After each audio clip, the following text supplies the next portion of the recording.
Okay, Mr. Dolan, we are live on YouTube and the meeting is yours now.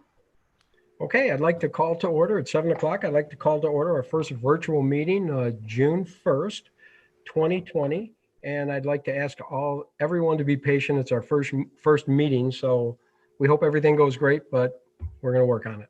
And as of that, I'd like to have everyone stand for the Pledge of Allegiance.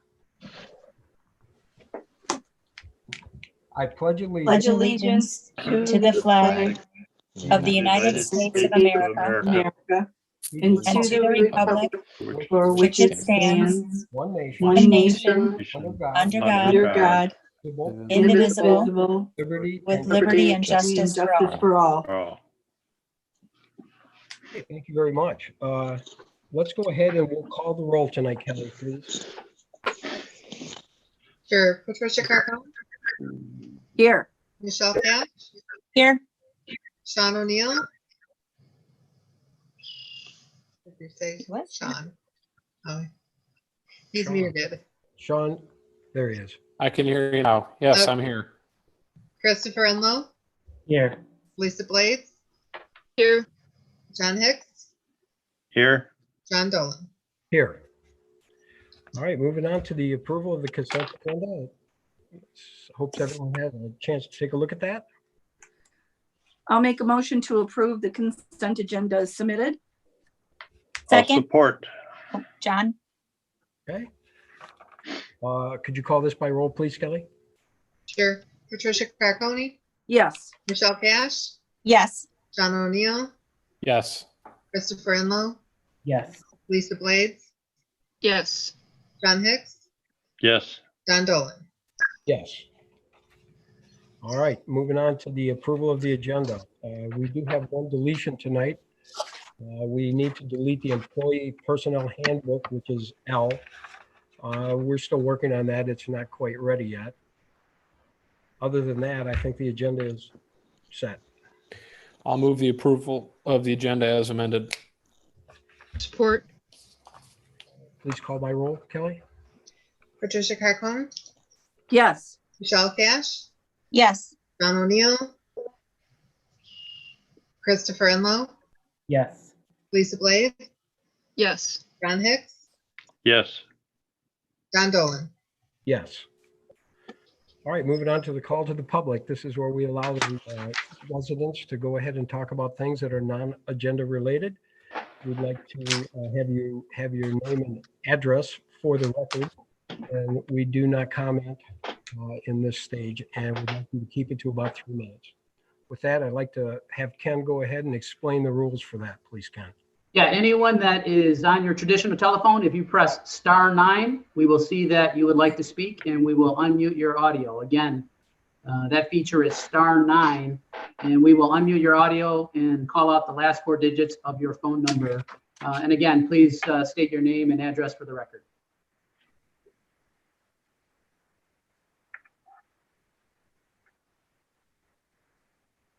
I'm looking through the list now, Mr. Dolan. I do not see any virtual hands raised at this time. Okay, then we'll go ahead and close the call to the public. And I'd like to open up the report.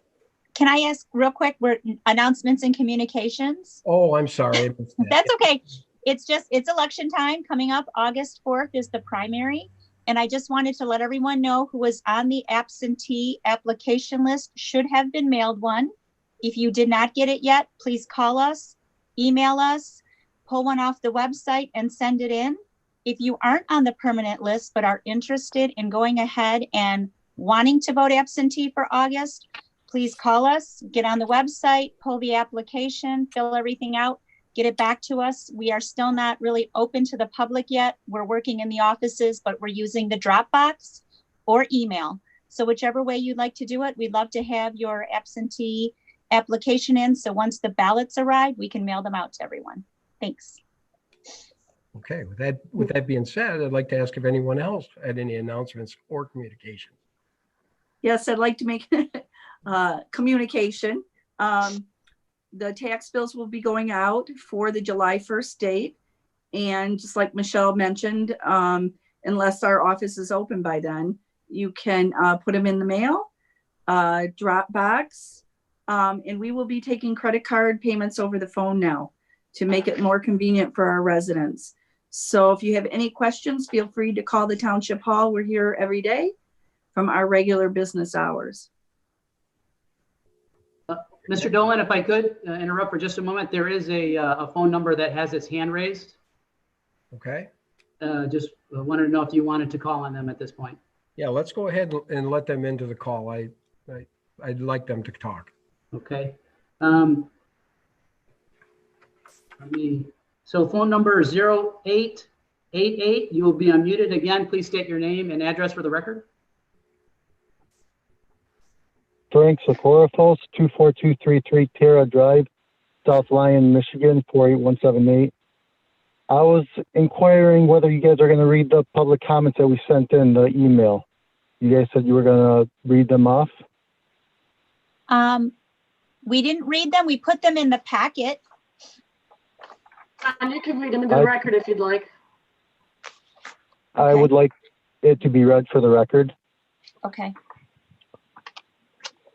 I can find it. Hold on. It's in my consent agenda.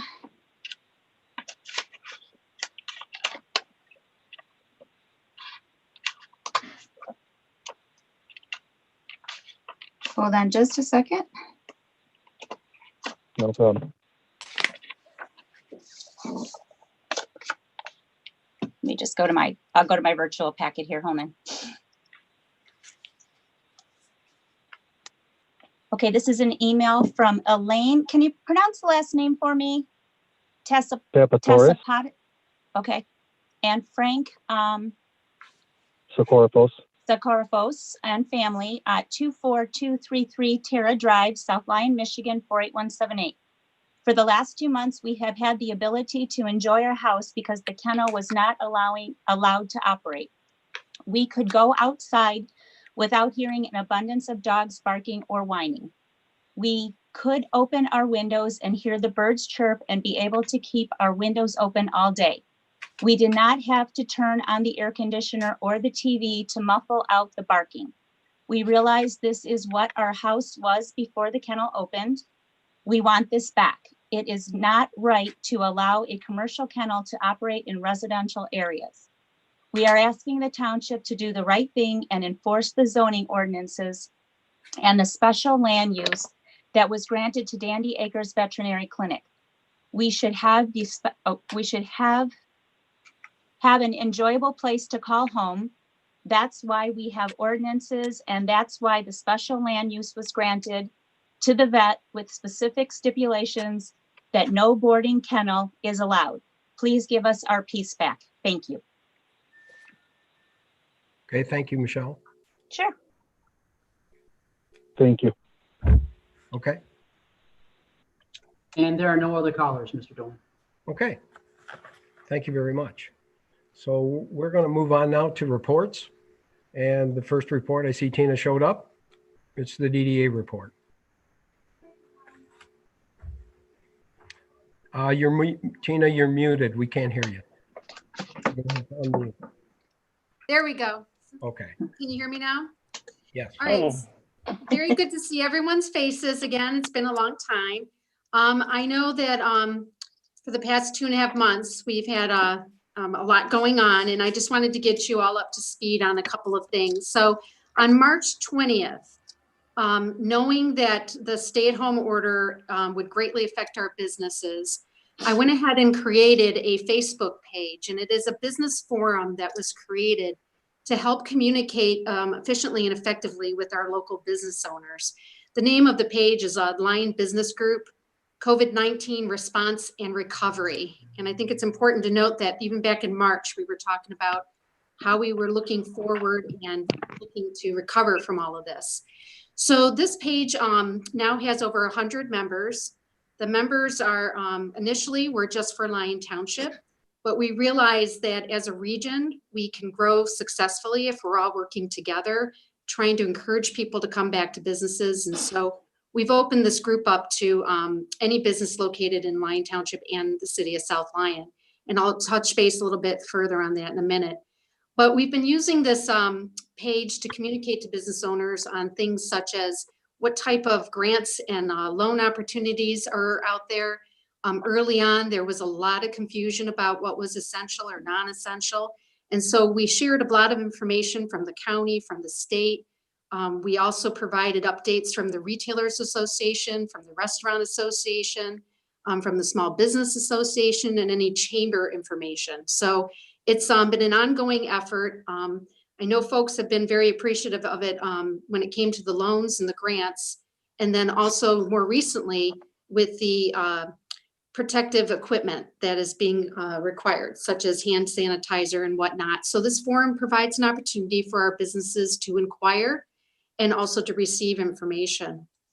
Also early on, I had put together a restaurant guide. This was very important for those businesses that chose to remain open and provide carry out. So it had details in it, like if there was curbside service pickup, if it was contactless pickup or delivery. And I think this guide has been very helpful in keeping people informed. It's been shared on all the social media, Facebook pages. So just an opportunity to make sure that folks knew where they could get their food and how to access that quickly. And then keeping in line with our cooperation with the City of South Lyon, we kind of built off of that Facebook page and created a task force. And with this task force, it's between the Kensington Valley Chamber, the City of South Lyon, their DDA, our DDA, and also the township. And we did a survey 2 weeks ago to find out what businesses needed. And it was a pretty straightforward survey. It had 4 questions. What are your top priorities?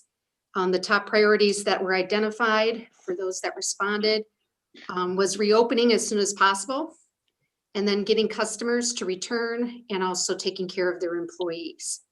Some of the other questions that were asked is, what can we do to help you? And that was to provide some marketing assistance, collaboration with other businesses, and also assisting with obtaining things like hand sanitizer and whatnot. So some of the other suggestions that were provided in the survey was the assistance of the PPE supplies. We actually have 80 PPE kits that are coming from Oakland County. This is a program that they put together. It's called a Reopen Kit.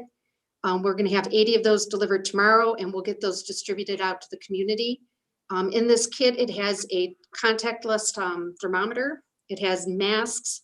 It has gloves, signs, a reorder form, all the basic things that an employer would need to reopen their business.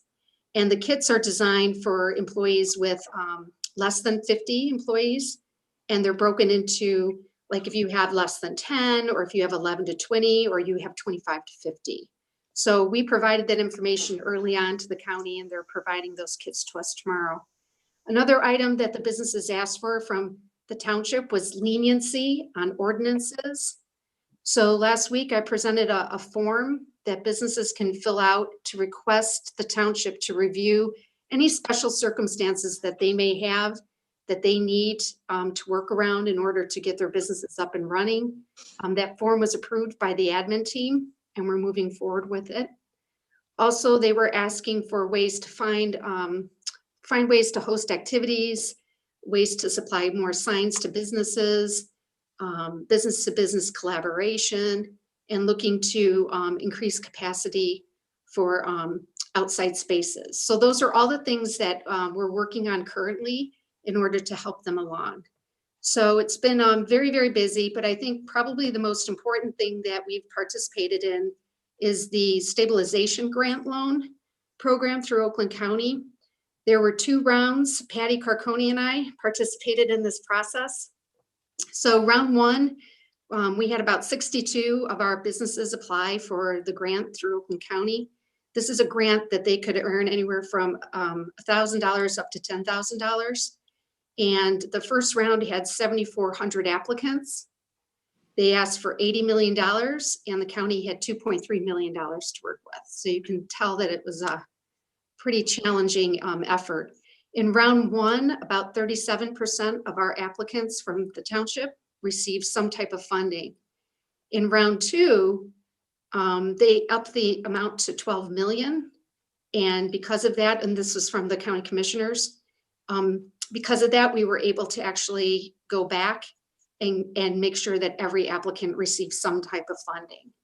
The average amount of funding in round one was around $2,500, and the average amount of funding in round two was around $5,000. So the first round, folks have already received their monies, most of them, and then for round two, that money is coming hopefully in the next 7 to 10 business days. So it's been very crazy as we work through the process. Patty and I were part of a district with Novi and Wixom and South Lyon as we reviewed the applicants and made recommendations to the township, or I'm sorry, to the county. And then that just concludes my report. If you have any questions, I'm happy to answer them. I do want to say thank you to South Lyon Fence and John Dolan. They're going to be helping us out tomorrow with these PPE kits. Thank you, Tina. That was a nice report. And I know that you and Patty worked very, very hard on trying to figure out who to get them grants to. And that was a pretty tough job. And it's really appreciated. And the entire employees of Lyon Township have really stepped up in this crisis. It's been amazing to watch because it's been a very hard time. And we do appreciate everyone here. It's been wonderful. A lot of good people are really coming to the plate here in the township, everyone.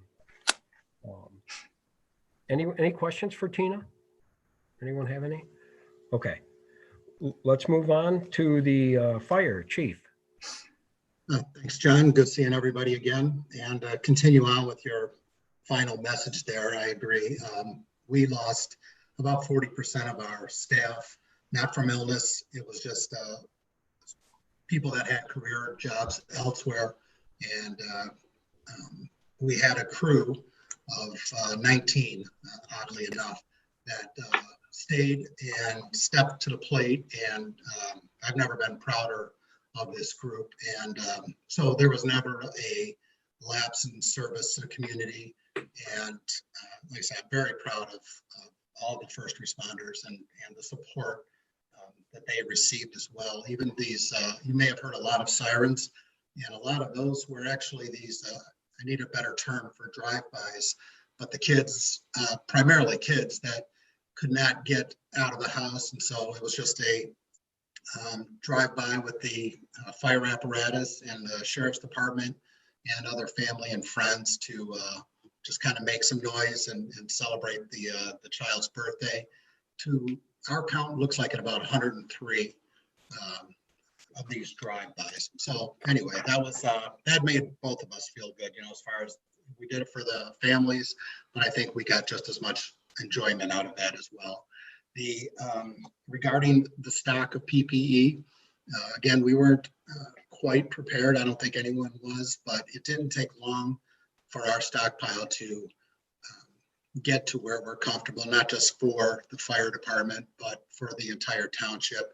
And we are prepared for the next one if there is a next one, but we've learned some things this time. So I feel we have a pretty good stockpile.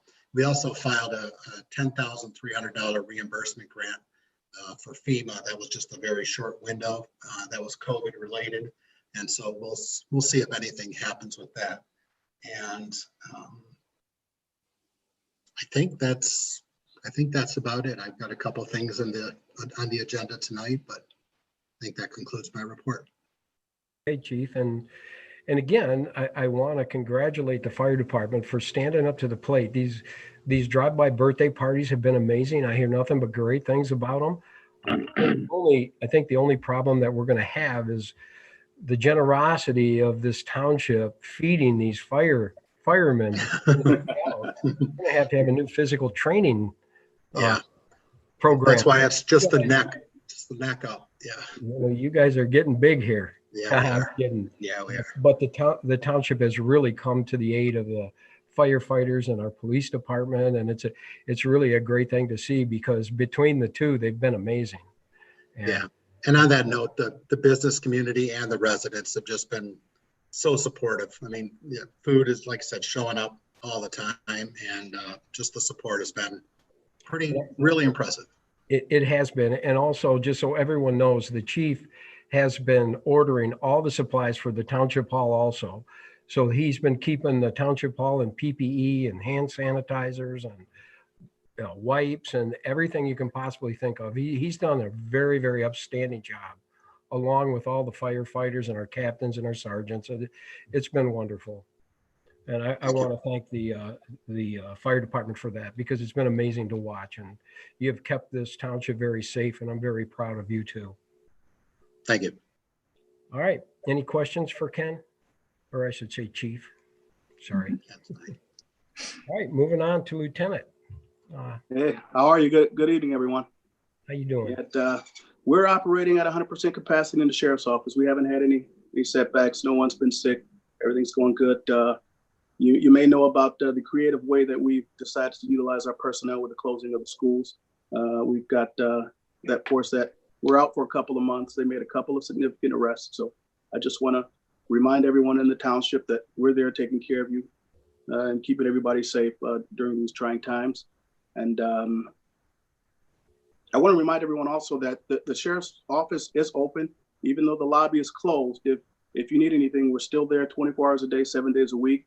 You can come on down, and if you need to speak to a deputy face to face, you can press the call box, and someone will come out and greet you to discuss whatever issues you may have. And also, you can call us, or you can email myself or any of the other staff members, and we can address your concerns over the phone or through email. Okay, then again, one more pat on the back, because like I say, our police are second to none. We've had an amazing staff of police, and they've been wonderful. And also the residents, again, are feeding our police too. And oh yeah, it's really been incredible. And I want to thank everybody in the township for the great job they've done. I can't say that enough. You've kept this township very safe, and I'm very proud of everyone, and thank you all for that. Yes. Any questions for Lieutenant? Anyone? Okay, now we're going to move on to the fun stuff, Patty, the Planning Commission. Okay, believe it or not, we had two virtual meetings for the Planning Commission. The first one was on Monday, May 11th, and we had on our agenda was the Line Crossing PD, Watermark Residential Preliminary Review, which is on our agenda for tonight, and the Planning Commission recommended it to the board. And we also had the Lion Crossing PD Zot Automotive, and the Planning Commission also recommended that to the Township Board. That was under old business, I'm sorry, those were public hearings. And then we had no old business, but new business. We had the big discussion about the signs and the zoning ordinance text amendment. And with that meeting, which was our very first, I have to thank Catherine and Merge Live. Ken did a fabulous job. I think a lot of us were really nervous because it was kind of out of our box, and they did fabulous. And I have to give a big kudos to Catherine too. I mean, she just did a great job. Moving forward, we had our second meeting, which was just Wednesday, May 27th. And on that agenda, no public hearings. Old business, we had a discussion about the signs and zoning ordinance text amendment. And we did set a public hearing for June 8th, if it's agreeable with the board. And then we had, under new business, we had Consumer Energy North Lion City Gate reconstruction of the site plan, and that was a straight approval by the Planning Commission. We also had the solar panels and text amendment, and the board's going to discuss that, and we need some clarification on the size, but it was recommended to the board. And then we had discussion of the private road text amendments. That was also, we're setting a public hearing on June 8th, and that concludes my reports. Thank you. Anyone have any questions for the Planning Commission? Okay. We're going to move on to ZBA, but I'm not really sure, Lisa, you guys had any meetings? We have not, so I have a short report. Are you finished? Yeah, I am. Okay. All right, we're going to move on. I see Robert's on. Robert, do you have anything? I know you did hold a meeting with the advisory board, and I didn't know if you had anything to report from that. Yes, we did. So yeah, we had our virtual meeting. We were able to walk through that. Everything went smoothly. Over this time period, there have been a couple webinars focused on Parks and Rec issues that SEMCOG has put out that I've attended. There's some interesting data sources and grant listings that they've been putting out that we'll be working through. Additionally to that, the other day I took a walk through the park just to kind of get a lay of the land on how things were looking as we potentially look to open up for the summer a bit more here. And there's a couple maintenance things that I'll work through with you guys on that. We also have a representative from Republic scheduled to come to our June meeting to discuss some of those, as well as some pending items with them. The bulk of our meeting, though, focused on the fact that we've been developing a survey to send out to the residents to get their feedback on basically going through how are we doing, what the condition of our parks and recreation amenities are, as well as gathering input on what they would like to see us pursue in the future.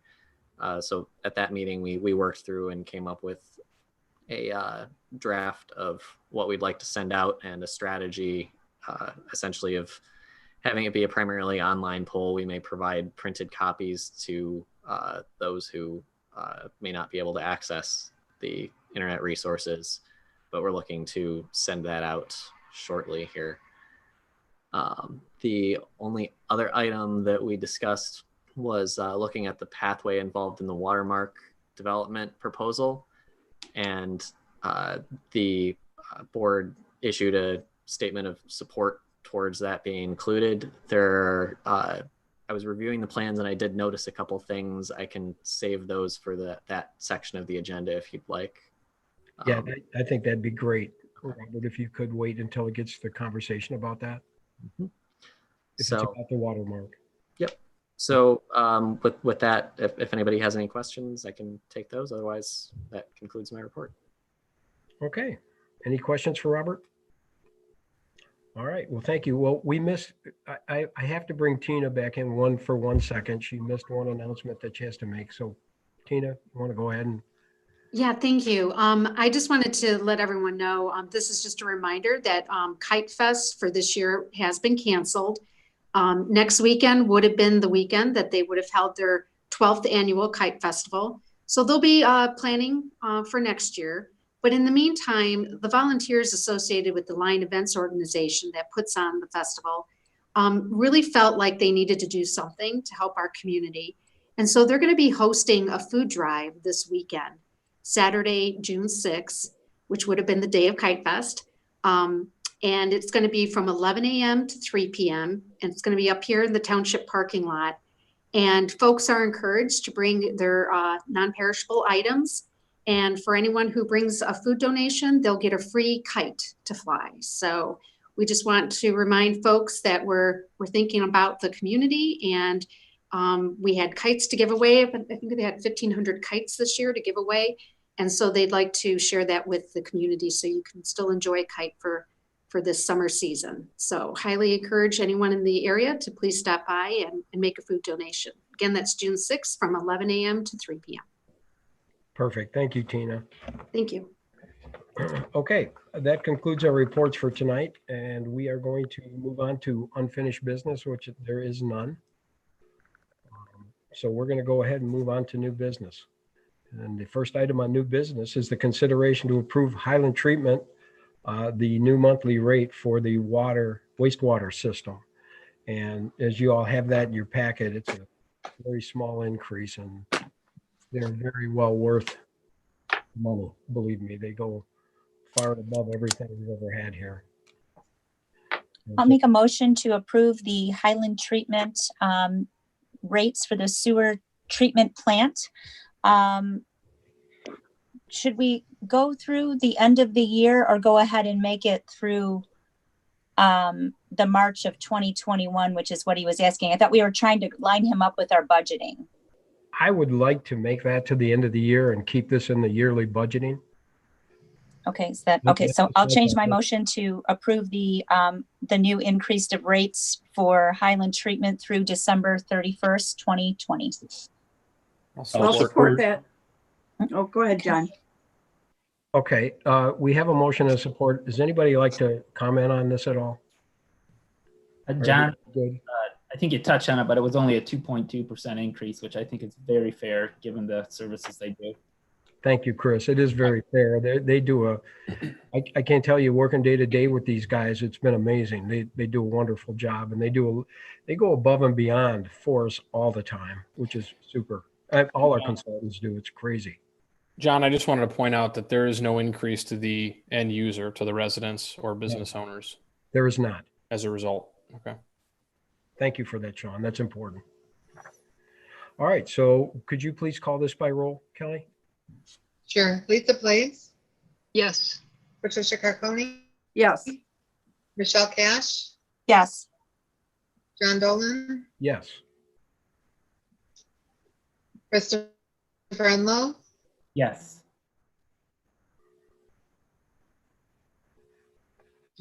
John Hicks, Yes. and Sean. Yes.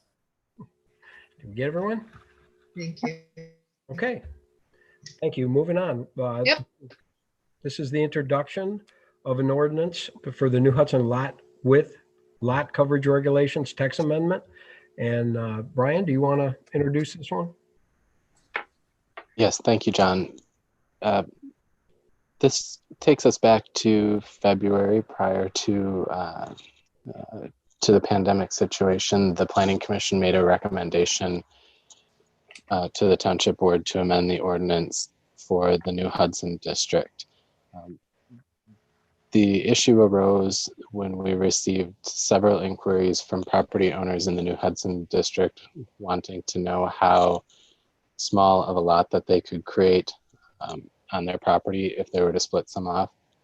And there are no lot size minimums included in the New Hudson District as part of the overhaul that was completed several years ago. So in the spirit of making sure that that the regulations in New Hudson are context appropriate, we've suggested a few standards be instituted.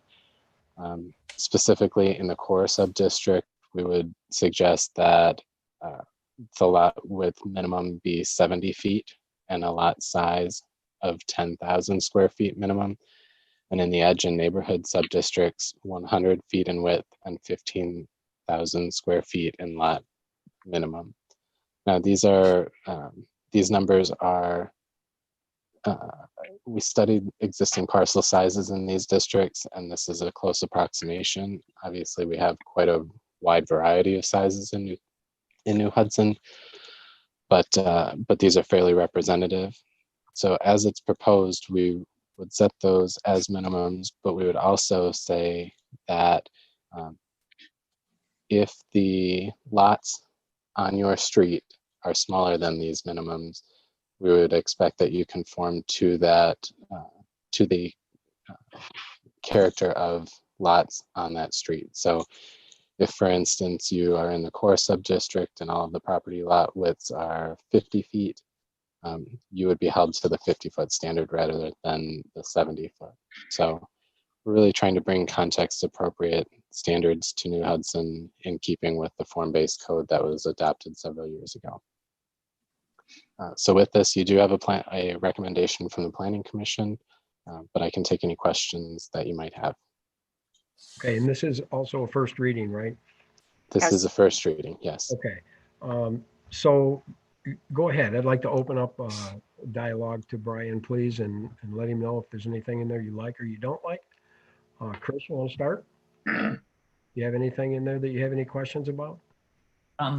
Sure. Just one question. I was just curious, how many existing lots may not meet the minimum square footage or width requirements? Do we know? Is it just a handful, or is?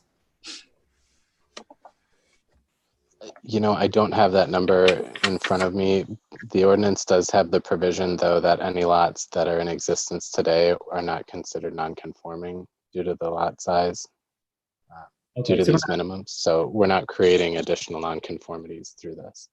okay, so we wouldn't, those people that might be on those smaller lots aren't going to be encumbered by this then? No, not any more than they would be in the ordinance today. Okay. Lisa, anything? No, I think it's a good way to address some of the inconsistencies. Okay. Well, other than going through everybody, I'd like just to open it up. If you have a question, go ahead and bring it forward. I'll just say quickly that I like the language because it provides flexibility for smaller lots. Obviously, this is one of our most dense areas of the township. So I think it does allow for, I'm just going to say, an averaging of lot sizes in the area. And, absent of being able to use that measure, we have some minimum standards. So that's a good thing. Great. Anyone else? Okay, motion be in order if everyone is for the first reading.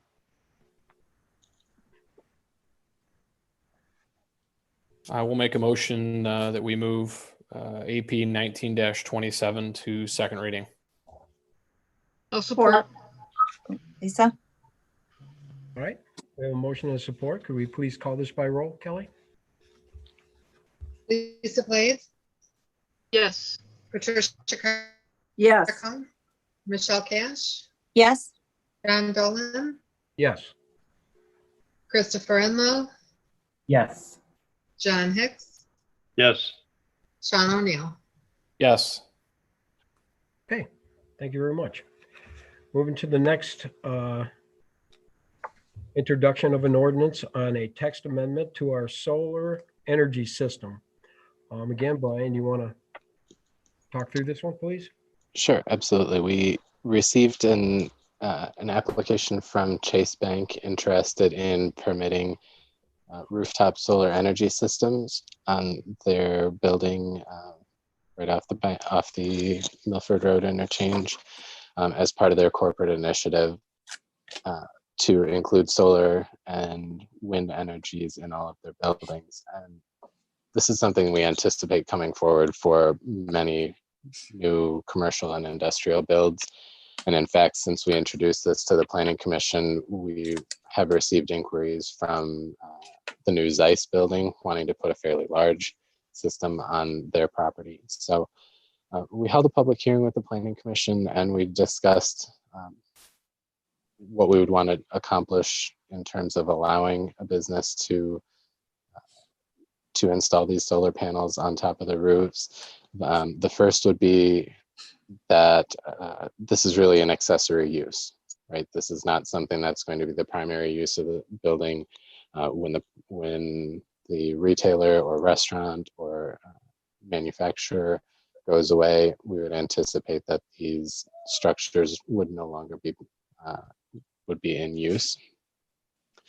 The second would be that they are not visually impactful. So we wanted to keep them below any parapet walls or set a minimum height that they could protrude above a building so that they're really not going to change the aesthetic of the building at all. So when we held that public hearing, the Planning Commission approved the language and some new graphics that are included in the ordinance. And you have those before you. Since that time, I mentioned Chase and Zeiss as two examples.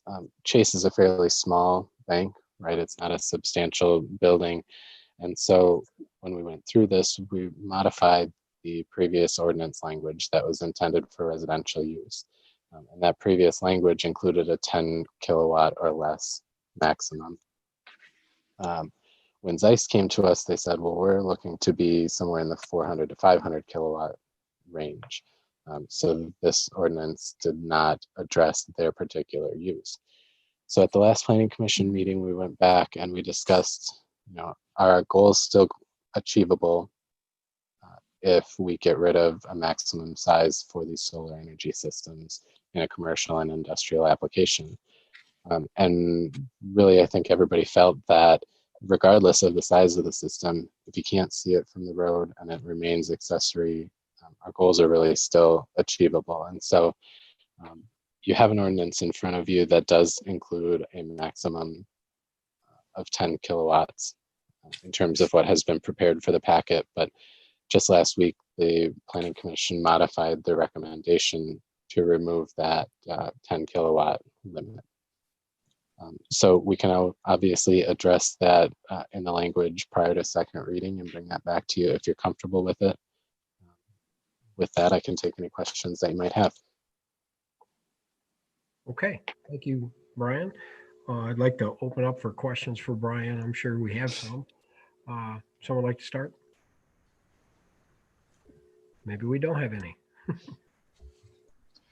So if we're approving this for to move to second reading, you'll go ahead and make the changes for somebody like a Zeiss or anything coming in that would be bigger, and that would be approved in the second reading next month. Okay. Yes. So Brian, are you saying that you just want to remove the limit and deal with it on a case-by-case basis and focus on aesthetics? Is that the plan? So we're not just taking the 10 out and replacing with a number, you're just removing the number. Correct, removing the number. And then I guess the only other thing that we would add in is an emphasis on accessory use. And Brian, that all sounds good. I guess my question was with the restriction of 1 foot that isn't screened and 4 foot with parapets around it, if that was going to be too restrictive for somebody, like you mentioned, like a Zeiss, if they'd be able to still achieve what they're trying to do. I guess I think it's a great idea to do this. I just don't want to make it too restrictive. If they can put 450 kilowatts on for them, good for them, you know? Right. We have worked with the contractor for Zeiss.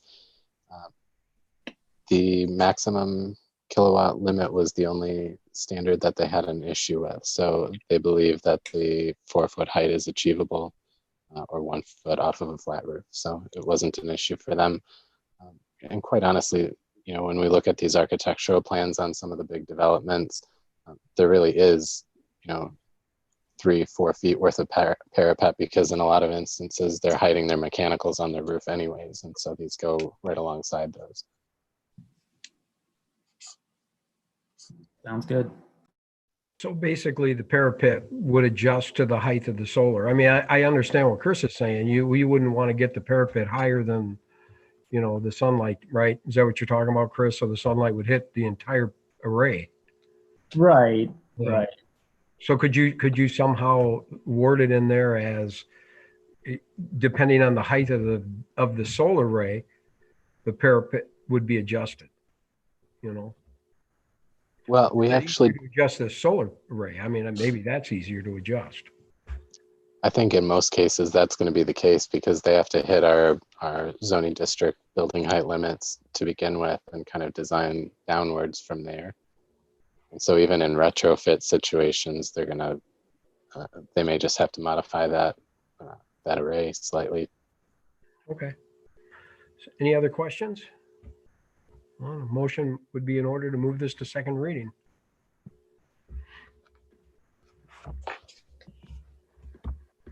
Sure. I'll make a motion to move the solar energy systems text amendment AP 19-43 ordinance 05-20 to the second reading. I'll support. Did you get that support? John Hicks? Yes. Okay. All right, could you call this by roll, please, Kelly? Lisa Blades, Yes. Patricia Carcone, Yes. Michelle Cash, Yes. John Dolan, Yes. Christopher Enlow, Yes. John Hicks, Yes. and Sean O'Neill. Yes. Okay, thank you. We're moving on. Let's move on to D, which is line crossing plan development amendment, watermark residential preliminary review. And again, I'll hand this off to Brian to get us started. John, can I just interject real quick? This is Lisa Anderson. Go ahead. Just wanted to remind everybody when they're speaking, maybe they identify their name before they start speaking. Just keeping in mind that there are people who are on the phone who might not be able to understand who's talking. Just helps to clarify things. Perfect. Everyone get that? Yes. Okay. Brian, you want to go ahead and open this up, please? I will. Thank you, John. I will also be sharing my screen here. So if you have specific questions regarding the plan, please don't hesitate to ask, and we can scroll around with them. Also, the applicants have a short presentation that they would share with you tonight as well. This is the second phase of our PD amendment for Lion Crossing. As a brief background, the Lion Crossing was planned as a purely commercial plan development north of Grand River and west of Milford Road. The Township Board and the Planning Commission have both had a conceptual review at the beginning of 2020. And in May of 2020, the Planning Commission conducted their public hearing for the preliminary phase of the project as well. Based on some of the consultant comments and comments from the Planning Commission, the plan has been modified as it's included in your packet today. So when you saw this at conceptual, there were a mixture of 2- and 3-story apartment buildings as part of this development. But now you see there are 19 structures on the site for 304 units. All of these buildings are 2-story. They each have 16 units within them. So there will be a consistent height across the development. It does include a clubhouse, a leasing center, open spaces for residents. In the far northeast corner, there's a connection point via sidewalk to the Township Park property, the Atchison Park property, as was recommended. These changes drop the density down to approximately 15.5 units per acre. One of the comments before was when the density was about 17.5 units per acre, there is a concern that that may be too high and out of character. And so with these changes, that has been reduced.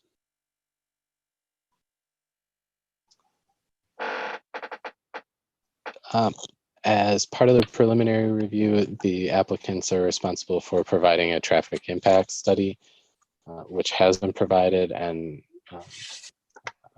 we've discussed that at length, both with traffic consultants, with the road commission, and the applicants. And you'll see, if you recall at concept, the existing curb cut at the south corner of the site along Lion Center Drive was utilized for the driveway into the development. And as part of the traffic consultant recommendations and road commission comments, the driveway has been moved to the north, boulevard entrance in. And so the driveway and this building have been swapped. The leasing area, the fitness center, those amenities are still part of this western island, but they have been swapped in location from the residential building here. So changes that are relatively minor in the scope of the whole development, but really are intended to make things work in terms of traffic and turning distances and site distances.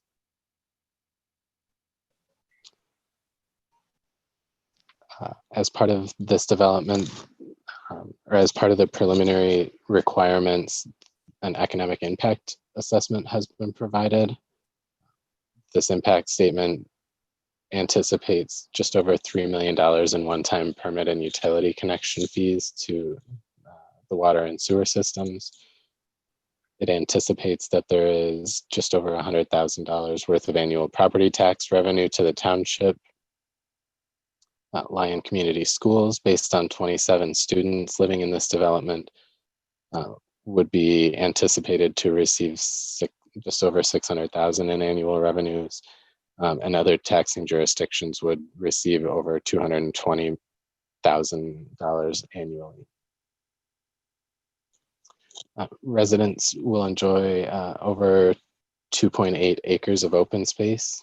Those are the open spaces in the islands, or the courtyards in between several of these residential structures. This exceeds the requirement for the development of 2.18 acres of open space. All of the structures comply with the 40-foot setback along Lion Center Drive, so we have no issues with conformity along the road. Several residents at concept review submitted comments that they were concerned that the structures along the western property line were going to be too close and would impact, views, sunrise views outside of their residence to the backyard, things along those lines. And so the design has been modified to push some of the parking closer to the property line and the structures inwards. The garages that are detached along the west-hand side, the west property line, are these white structures that are shown on the plan, and those are 60 feet from the property line, just single stories. The farthest southwest building is 70 feet from the property line. Building H, which is the structure here, is approximately 105 feet from the western property line.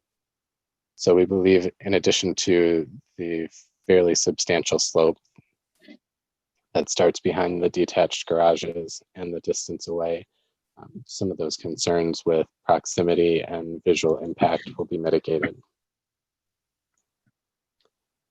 Some of our early comments on architecture, the buildings themselves, scroll down to the architectural pages here. The buildings themselves are going to be comprised largely of cement lap and stone veneer materials, cool tones, grays, whites. And we worked with the applicants, and they've created really two facades. One that will be for all of the structures that are off the road, which is what you see here.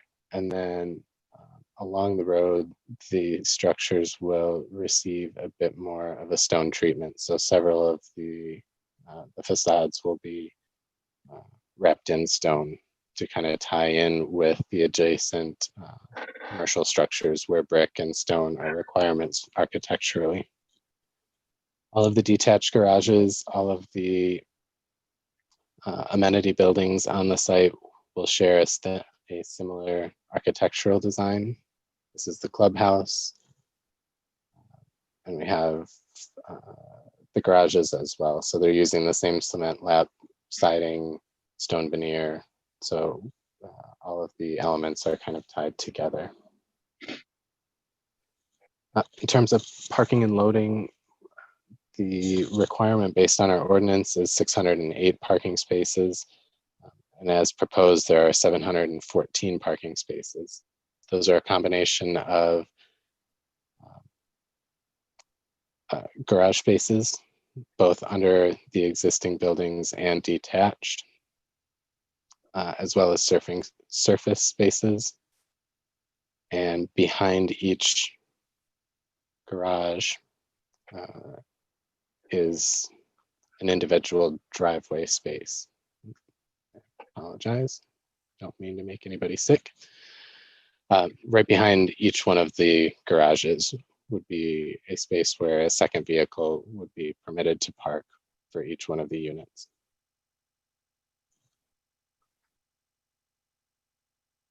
The Planning Commission focused some discussion on pedestrian circulation and felt that within the site, the circulation is good.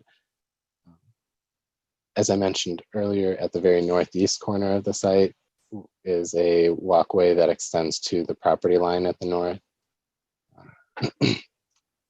I'm going to ask Leslie to comment on this a bit more, but I understand that there is, this is a service drive for a public that runs along the south end of the park property. And so the Planning Commission asked for some clarification on ways to complete the sidewalk and connect it into the northern, into the pathway system that's in the park. today. So that's one of the things that came out of the board's early comments, as well as the planning commission's early comments, was this is so close to the park. Let's give these residents a way to get in and use that amenity. The other note that I want to make in regards to pedestrian circulation is a recommendation that came out of the traffic study for sidewalk connectivity and safe crossing of pedestrians. You'll note that on these plans, there are no crosswalks shown north of the roundabout. So earlier on, we had asked the applicants to consider crosswalks across Lion Center Drive. Both the applicant's traffic engineer as well as GHD, who was hired by the township to review the traffic study, both indicated that pedestrian crossings across this road due to speeds and the curvature of the road are not advisable and could present a dangerous situation to residents. And so the connectivity really on both sides of the road is of utmost importance.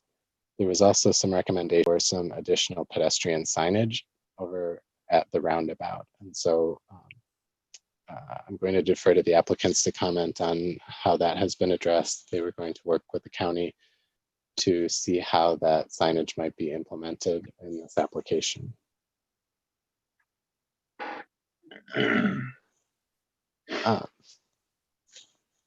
We heard from residents some hesitation about the amount of light that may be required to light parking lots and analyze how that lighting would impact the western property line and the southern property line. All of the lighting details that have been provided to us show conformity with not only the physical design of the lights in the parking lots, in terms of complying with our 22-foot maximum structure height, but also in the light levels at the property lines. So per the analysis, there is no light trespass along the west property line, nor the south property line.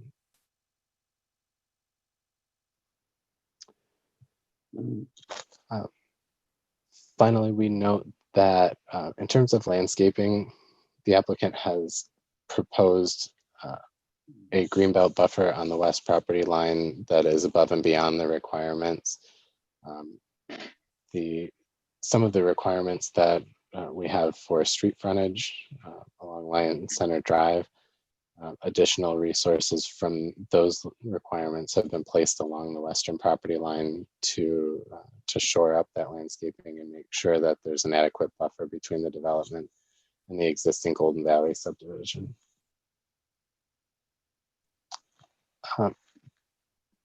So with that, I'll conclude and say that in terms of ordinance conformity, the plan is sound. It meets the requirements that we have for a development such as this, and the applicants really have addressed all of the comments that we've heard to date from the Planning Commission and from the residents at the public hearing. So with that, we would recommend approval of the preliminary plan and move this on to a final PD review by both the Township Planning Commission and the Township Board. Of course, subject to any comments from the other consultants and the Township Board members themselves. Okay, thank you, Brian. I do have one question before we open this up. I know you talked about the light saturation on the west corner, on the southwest corner, if you bring that down a little bit there. Oh, yep, sorry. My only question before we open this up is, I know the actual lights that are light the parking lot are contained, but in that short stretch right there of that parking lot, where as cars pull in there in the evening, I know there's a berm there. I mean, I would like to make sure that the headlights of the cars that come in there to the west side there and them few parking areas that are shooting right at the people's houses. I'm hoping the berm is high enough and the trees are dense enough not to let any car lights go into them houses there. Do you see what I'm talking about? I do. Let me pull up the landscape plan for you. Hey, Brian, it might be helpful too, the last drawing sheet or page 32 in this plan set too, as the photometrics plan that kind of shows some of the light levels too at that spot. Okay, we can do that. You see right there, just the ones that are actually right on the west side where the cars will be coming in there and their headlights will be facing right at them two homes. We just want to make sure that that's very dense and that there's no light that's going to protrude into them homes, whether the berm is high enough. And I know we talked the last time and they said that they would make that a very dense landscaped area, which would be very helpful if they would. Sure, and the landscape plan does note not only ground level shrubs right along all of those parking spaces. Okay. If you can follow my cursor. Yep. But then an evergreen green belt. These would be 8-foot high staggered shrubs that would that appear to screen any headlights that would be coming from the west or from the east. I'm sorry, headed westward. Okay, that gets it. Is there any questions for Brian before we move to Leslie's report, and then we can ask questions, or somebody like to ask anything to Brian as it is now? Just briefly, Brian, if you could flip to that photometrics plan. I think this is might be the concern of the light levels right at the that same section John was just talking about.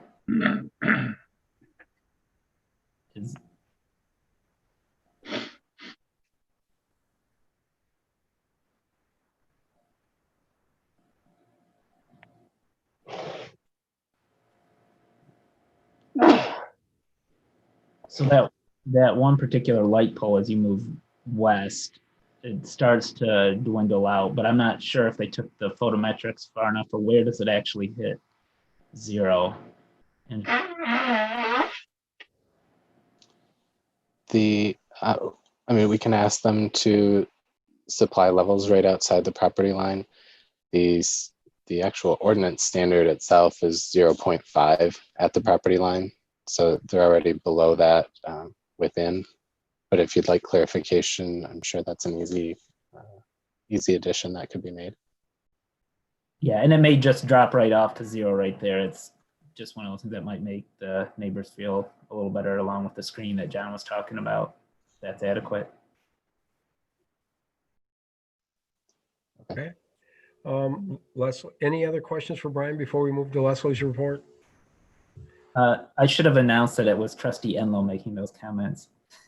Throw that one for Lisa. Thanks. All right, sounds good. Leslie, you want to go ahead and add anything to this? Okay, this is Leslie Zawada, the Township Engineer, and I'm referring to our May 20th review letter, which is in the board packet. The water mains in the area are adequately sized to support the proposed use. We have evaluated the sanitary sewer, and there is enough capacity for the additional 263 REUs, as well as the obligated parcels per the township's sewer master plan report in the downstream gravity sewer to accommodate the proposed development. The stormwater detention is provided by way of two existing regional basins. The basins were designed in 2002 when the standards were required a 10-year volume storage as well as a 0.15 CFS per acre discharge. Currently, our standards are storage for a 100-year event with a slower discharge rate. Therefore, additional detention will need to be provided, and the applicant has indicated that they will meet those standards. Item number 4, the exact configuration of the on-site water, sanitary sewer, and storm sewer will be reviewed during detailed engineering. As Brian mentioned, the traffic study was reviewed by our consultant, GHD, and during the process, it did result in the plan that is in your packet tonight. It did affect the southern approach. It was, in their opinion, too close to Grand River, and we've been working with the applicant and the road commission to meet the requirements. Also, the traffic study and review noted sidewalk gaps along Lion Center Drive, which should be discussed with the applicant. And the sidewalk along the eastern property line of the watermark development ends at the property line without a connection to the park pathway due to its proximity to a gravel drive servicing the landfill. The Planning Commission expressed an interest in this connection to the sidewalk to the pathway in the park. Since the Planning Commission meeting, I did have the opportunity to discuss that eastern sidewalk and the connection in the park with Republic Services. And that is not an ideal location for any type of pedestrian pathway into the park. So I would encourage the Township Board to discuss this item with the applicant.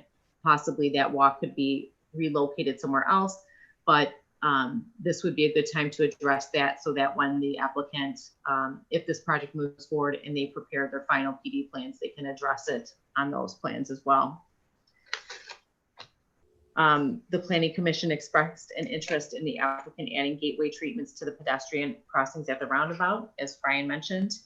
And the grading plan shows the use of retaining walls along the west and north property lines that vary in height from 1 to 11 feet. And retaining walls in excess of 30 inches will require structural reviews by the building department.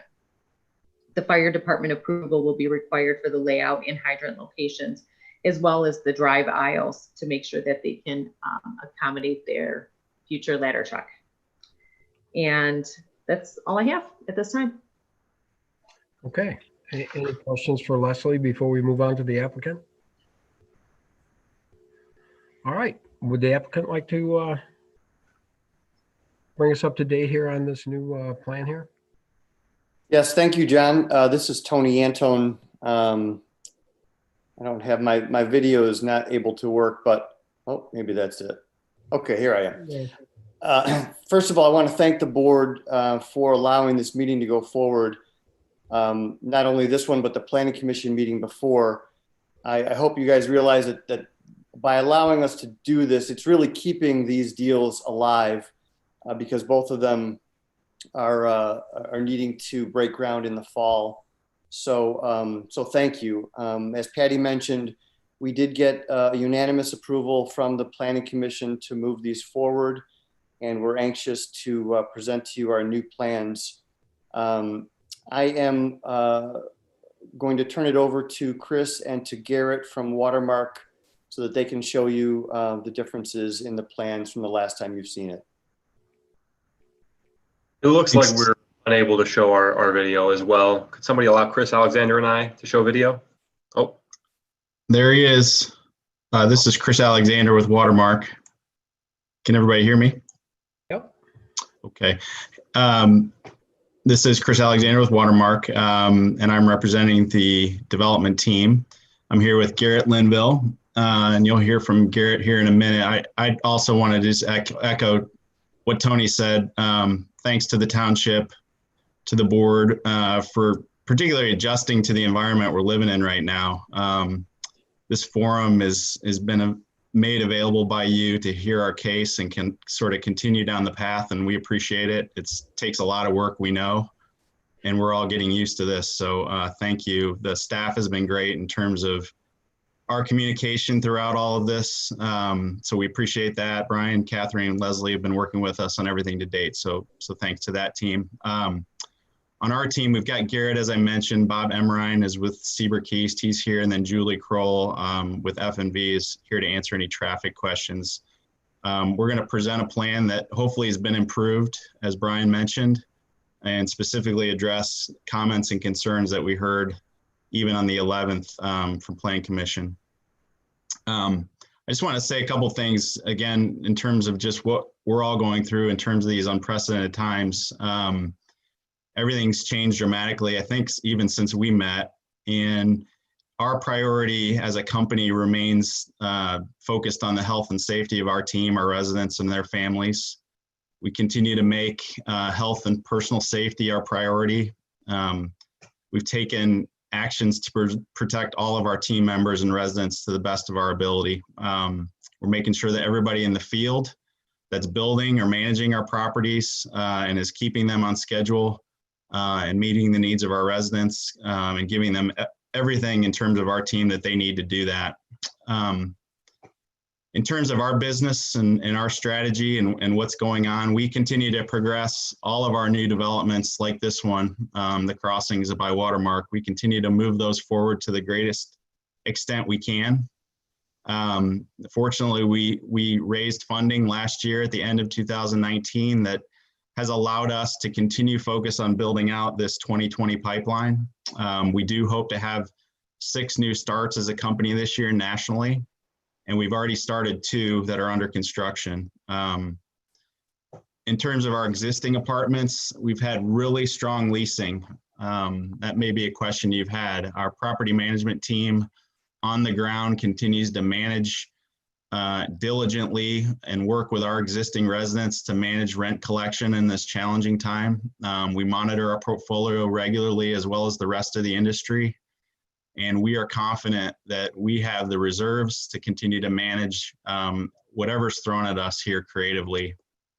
We remain really bullish on the long-term viability of starts.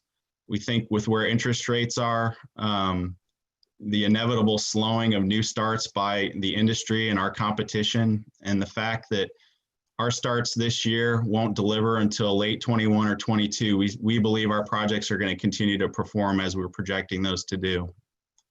In terms of the economy, we are well positioned as a company to withstand the short-term impact of what's going on and the market disruptions that we're seeing. We think we're pretty strong in terms of cash position.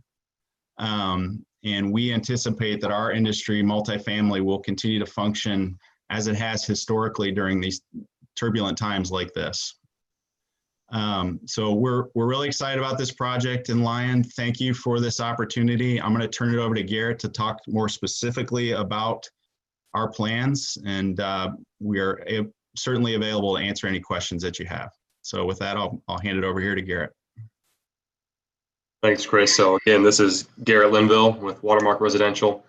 Is everybody able to see my screen at this moment? I've tried to share it. All right, I'm seeing nods, I'm hearing none, so I think we're good. Yes. So I wanted to start this off by looking at what we had shown you guys in the past, just as a reference point. So previously, we had shown a plan with 340 units that had a mix of 3-story and 2-story product across it. And this plan housed a density of 17.32 units per acre. It had 2 access points located here and just north here, with the 3-story product and parking lots associated located in the back. So moving into what we are proposing today, looks like this. With this plan, we have reduced the unit count and project size by 10%. This has reduced our density to 15.48 units per acre, as Brian had mentioned. We have worked to provide additional sidewalk connectivity per comments that we had received, including this over here. With the removal of the 3-story buildings, we were able to add 52 direct access garages to increase quality of our product, as well as reduce CISA parking. As you might note, the parking lot has been removed from back here, given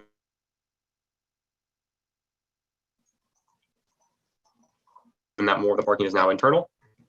Our eastern frontage, while further screening the western buffer. I know there was a comment about lighting driveways and landscape screening. So there's actually a retaining wall that sits right here in this corner. That's about 12 feet tall. So that will screen all headlights. On top of that, there is extensive landscaping nearing double code in this area on the western buffer per the comments we received last time. And these are, in the majority, pine trees and evergreens, which are great at shielding light. So that should hopefully be a non-issue, but we're happy to work with any other comments we get on that. Additionally, after reviewing traffic conditions with the local traffic authorities, we have relocated our main entrance to allow for 150 feet of car storage, as well as provided turning tapers for all entrances to allow for ease of turning movements. So while you might note the entrance used to be right here, it is now located up here. So we have just simply flip-flopped the entrance with this building. With that move, the clubhouse has now been relocated to a more central location. We believe this is a benefit as it allows for easier access for all tenants. It's not more lopsided to one side of the development, so everybody should have a quicker walk. It's more centralized and more enclosed by our 2-story buildings, which we believe is a premium to allow for ease of access to our amenities that will be located in this area. So next, I'm going to walk through a bit of just specifics on the site plan. So hopefully you can see the highlights we try to show here. It should be darker everywhere besides this area. So on this slide, we've reduced all the 3-story to none. We now have 2-story only. All of the 3-story buildings on site have been removed. All these buildings are now 35 feet or less. This also has helped to remove any parking lots or seas of parking, as parking has now been brought internal to these buildings.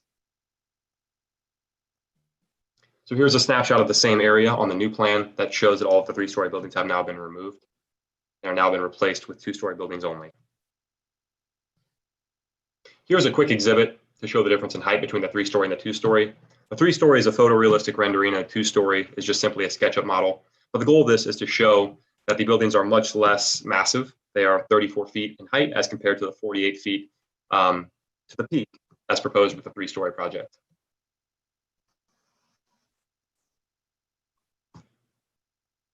Additionally, we have worked on the distancing in the southwest corner of the site. These 2 buildings closest to 3050 Golden Valley Drive have now been reoriented away from the western border. The new layout looks something like this.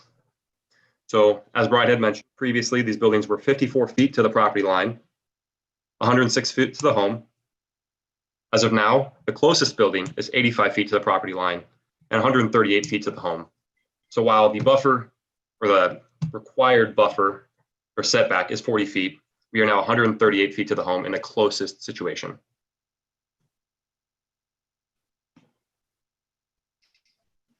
Additionally, we had many comments to realign this slightly offset awkward building.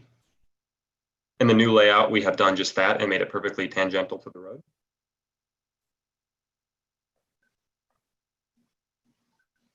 Watermark has chosen the high quality farmhouse design for this project. However, to further accentuate the frontage along Line Center Drive, these 5 buildings have been selected to receive an improved facade treatment that would increase the amount of stone on these buildings. So I hope everyone can see the line that I've just drawn, but the 5 buildings that are frontage along Grand River and Line Center are the ones that are supposed to be highlighted here. So here is a quick markup of what the improved facade would look like. As you can see, these areas here on these buildings that have been mentioned have now been fitted with additional stone in these areas and returns.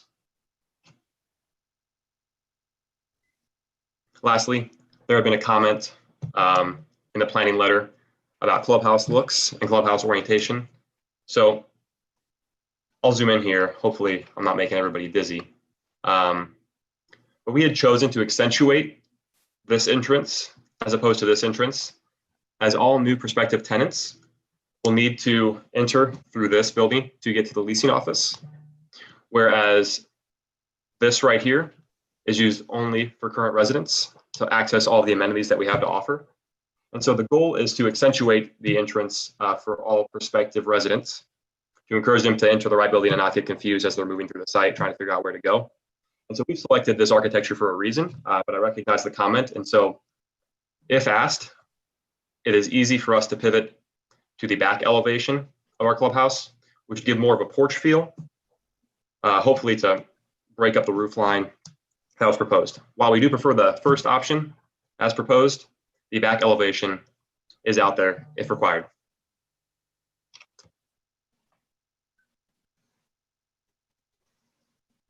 And with that, I'll open it up for any questions. Thank you for your time tonight. Okay, thanks. Thanks for that that nice slide. That I think you guys have really listened and have tried to make changes to your project. I think it turned out very well. With that, I'd like to open it up. Would anyone like to start the conversation? Any questions? I had, John Hicks? yeah. Okay, go ahead, John. In the conceptual, I brought up utility meters, how unsightly I believe they are, and I wondered if they considered a way to screen them or do something so they don't look like Pendleton. Yeah, so all of our meters will be located off of the major streets. The meters have to be accessible to some degree for code reasons. However, we work as best as we can to landscape them within reason so that they can still be accessible to people who need to access them, as well as screen them. So as an example, here is the frontage along Line Center Drive, and the meters will be located screened over here in a small room by the garages. So it'll be work to be screened behind the landscaping in front of the building, but they will also be screened from all view from Line Center Drive and Grand River Drive. So you should not see any meters as you drive by. That's good. I appreciate that, and so will the people. Sure. Yeah. Is that all you have, John? Well, I just want to compliment them on how well they responded to the comments, and I think they've done a very nice job. And it's good to see someone that really cares about what they're doing, the product. That's all. Thank you, John. Sean, you want to add anything?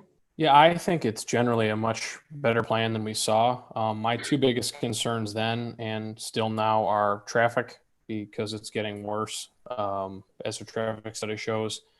And I don't know where we're at with trying to improve that to at least maintain what we have. And density. I think back a couple of months ago, I was saying I felt more comfortable with a density of 12 units an acre. Certainly we were at 17 and a half, and it's come down to 15 and a half, and I think we're close. Maybe 12 isn't the magic number, but so I'm still uncomfortable with those two things. They're still a concern, but I mean, we heard from the residents adjacent, and they would like to see residential product next to them, not commercial. And I think the 2-story is certainly going to be a lot better in this location than a 3. I think it's going to work better for massing, and I just don't know where we can go to possibly trim. I think it was said that it's a 10% reduction from where we were at. I think 339 down to 304.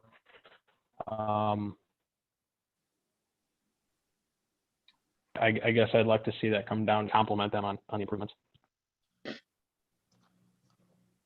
Okay. Chris, would you like to add anything?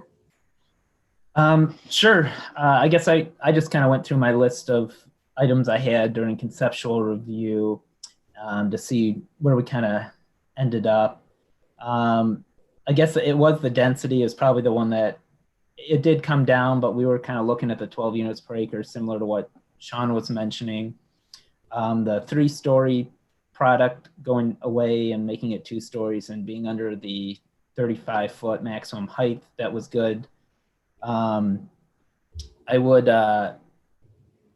if I know during the presentation it was mentioned about the sidewalk connection at the northeast into the park. Since that doesn't appear to be a go with Republic Waste, I would suggest, tying in at the southwest corner of the site, because then they can walk up that sidewalk past Township Hall and access Atchison Park as well. So somewhere down there, maybe just a little connection within the site there. And then, okay.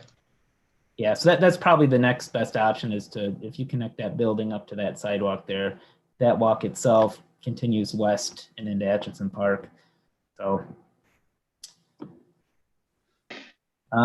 we kind of talked about the lighting and photometrics, and yeah, the grading plan does show a pretty substantial wall there. So I'm much more comfortable now that you mentioned that about at least headlights impacting the homes to the west. I'll defer to Leslie on the ladder truck and whatnot. I know we're over 30 feet, so having areas with the ladder truck deployment, 26-foot wide areas for that, I guess between Leslie and Ken, I think that can be worked out. There's plenty of pavement to make that work. But all in all, I guess it still comes down to the density. At 15 and a half, that's a 29% density increase over the underlying 12 units per acre zoning. I would expect a bit more, I guess, extra features with the site, whether it be community benefits, additional sidewalk connections, or something that might help us work through that. And even potential road improvements, though reviewing the traffic study, it looks like the tapers are all that appeared to be warranted at this time since they moved the drive. So again, I just still not quite there with the density, but I will say that I do appreciate this product much more than a commercial type development in this area. That's all I have. Thank you, Chris. Lisa? Well, this is Lisa Blades, and I would reiterate a lot of what Sean and Chris have talked about. I do think that we need to find the appropriate sidewalk connection into the park. I would like to see that sidewalk connection or a crosswalk along Grand River. I do very much like the facade that has been improved. I like the additional screening, and I'm most concerned with the residents to the west. And that ties in with, I like the residential product a lot more than having a big box store there. I think that the residents adjacent to this parcel are appreciative of that. I again agree with I like that there are the 2 stories instead of 3, and but my biggest concern is the density. I do understand that they did bring that density down. I'm still just having a little bit of concern over that. And that concludes my comments. Okay, thank you, Lisa. Patty, do you have anything you want to add to that? Yes, Patricia Carconi here. I think they did a fabulous job. When they came to the Planning Commission and to the Township Board, we had very specific requests. Move the buildings, I mean, and they did. Sidewalk connection, protecting our residents to the west. And at the Planning Commission, I think it was the lady, the second house in, the first house or the second house in, maybe first house. I spoke to her, and I gave her Garrett's number, and I'm pretty sure Garrett communicated with her. And then there was another lady that also called in, and I think they did a really great job communicating, and they seemed to be very happy. I don't have that big of a problem with the density. And I know Chris mentioned it's 29%, but this is where we've mentioned multiple times that if we have to have density, it would be in this new Hudson area for the walkability and to support that downtown. So I'm really quite happy. And Tony is always good to his word.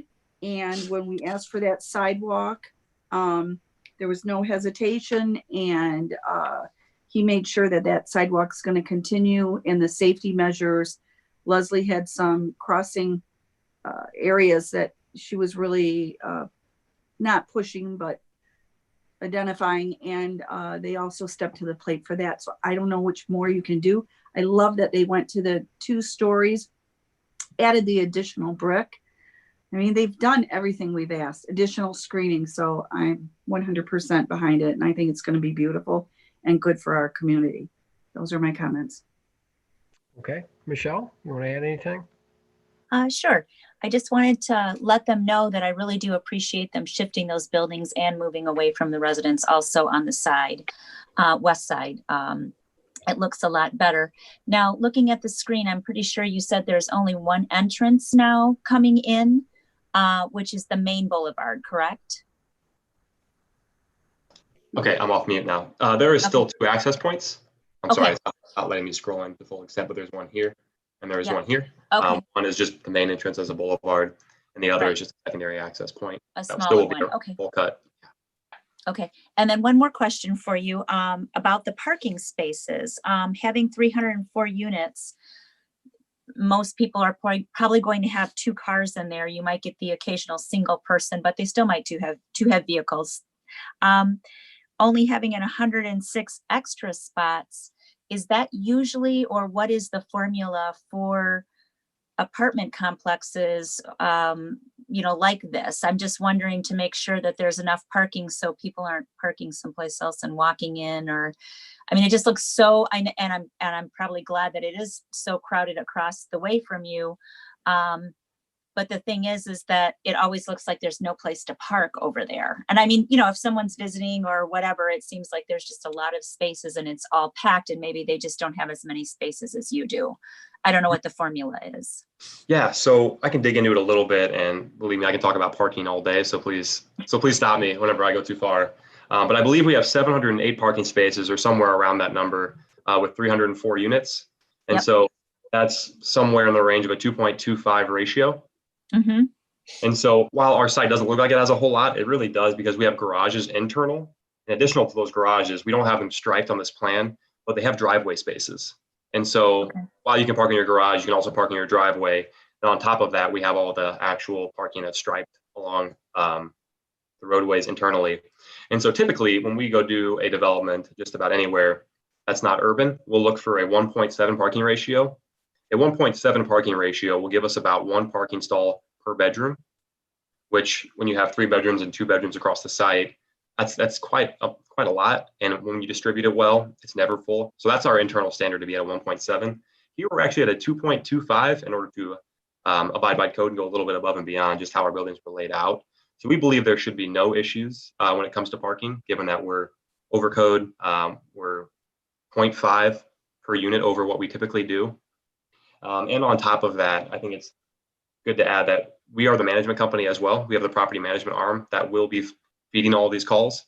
And so, if we're getting these calls, we'll answer them and we'll be taking them. And so we want to make it as positive of an experience for our tenants as possible. So we watch this very carefully, and parking is always a hot topic. And we believe we are more than sufficient here for this site.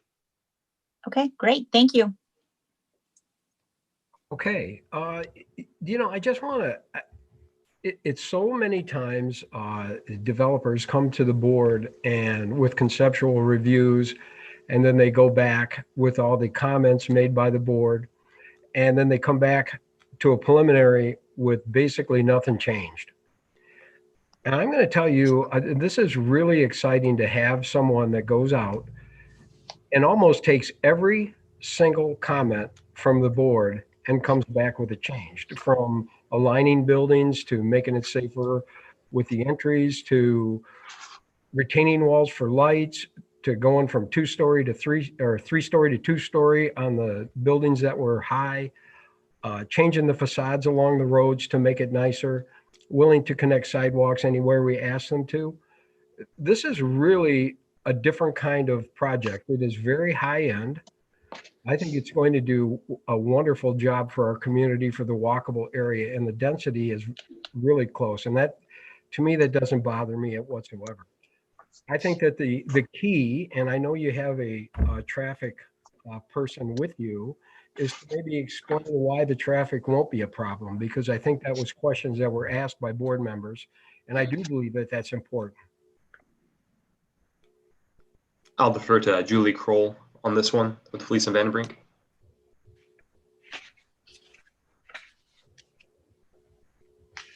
All right, sure. Can you all hear me?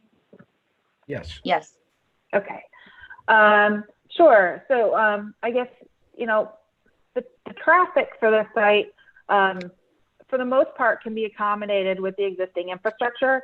The only intersection that we identified some issues with is the Pontiac Trail, Milford Grand River intersection.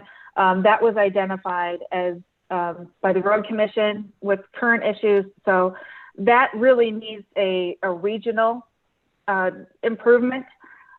But all the other intersections that we evaluated in this study could accommodate the additional traffic generated by this site. In addition, this development generates less than what it is currently zoned for on this property. So by bringing in this development, it was a much less dense development than what could be built with the current PUD. Okay. Sean, do you have any questions for Julie about the traffic? I know you were a little concerned about that. I actually, and I agree with a lot of what's said. I mean, I was just going to ask Garrett, if we can drop one building off of this plan, that's 16 units, it gets you down to 14.7, 288 units, and it's right between kind of the low end of the density we talked about initially and where you're at in the beginning. And I think I could get behind that and chalk it up as, a victory all the way around. Let me make sure I'm off mute. Am I good here? Yeah. And Sean, thanks for the comment. I hear you. When we got the comment initially, we went back. I actually sat in Chris's office and we went down, deep into our pro forma and went over and over of what we could do to cut down as much as possible. And, after, a good 4-hour meeting, I think we got down to this being our bottom line. is where we could get to. And we think it works well with our site plan, but to get us to operate economically with where we need to, this is about our bottom line in terms of units. And I wish we could, show a different unit where we could lop off 4 of the 16 or something a little bit more just to help us nick down towards 15. But this is kind of our bottom line. And I think this is where we need to stay to remain economically feasible, at least on this project. I think the other thing we tried to do too was take out the 3-story completely, and continue to work on not only density, but, some of the comments related to just the size overall. And by eliminating the 3-story, making it all making it sort of a buffer and a good transition from the single family to the west, that in combination with a 10% reduction, we were hoping would get us there with you. So that was the attempt. And as Garrett said, we pushed this thing to the bone as much as we can from a unit count perspective. So anyway. This is Tony Antone with Kajoyan too. I just want to reemphasize also what Patty said, which is something that we've been talking about for many, many years in Lyon Township, back when I was on the DDA, is that if there's ever a place to have density, it's right here so that we can feed the walkability into the downtown. And I think that, given where we're at and the product that they've put forward, I hope you guys can get behind this, because it really is going to be a great thing for Lyon Township, especially in this environment where I don't really know how much more retail is going to be built in the next several years, given what's going on in this world right now. So hopefully you don't see it as that big of a deal. Yeah, I mean, like I said, there's a lot of positives, but we're a lot closer to where you guys started than where I think some of us felt you needed to be at the very beginning. And like I said, I think we're pretty close. At least I'm pretty close. You're pretty close to that number. I don't know. Okay. Sounds like you're at that point. Tony, no way to cut the price? No, we've done that already, once and actually twice to keep this deal alive, and we're working as hard as we can with this. So this really is where we're at as a bottom line, as Garrett said. Okay, any other questions for the developers or Tony? Okay, I don't know, Ken, is anyone online that would like to comment in the public? May take a look, Mr. Dolan. And again, anybody that is on the telephone, if you press *9, we will see that you have a virtual hand raised, and we will unmute you.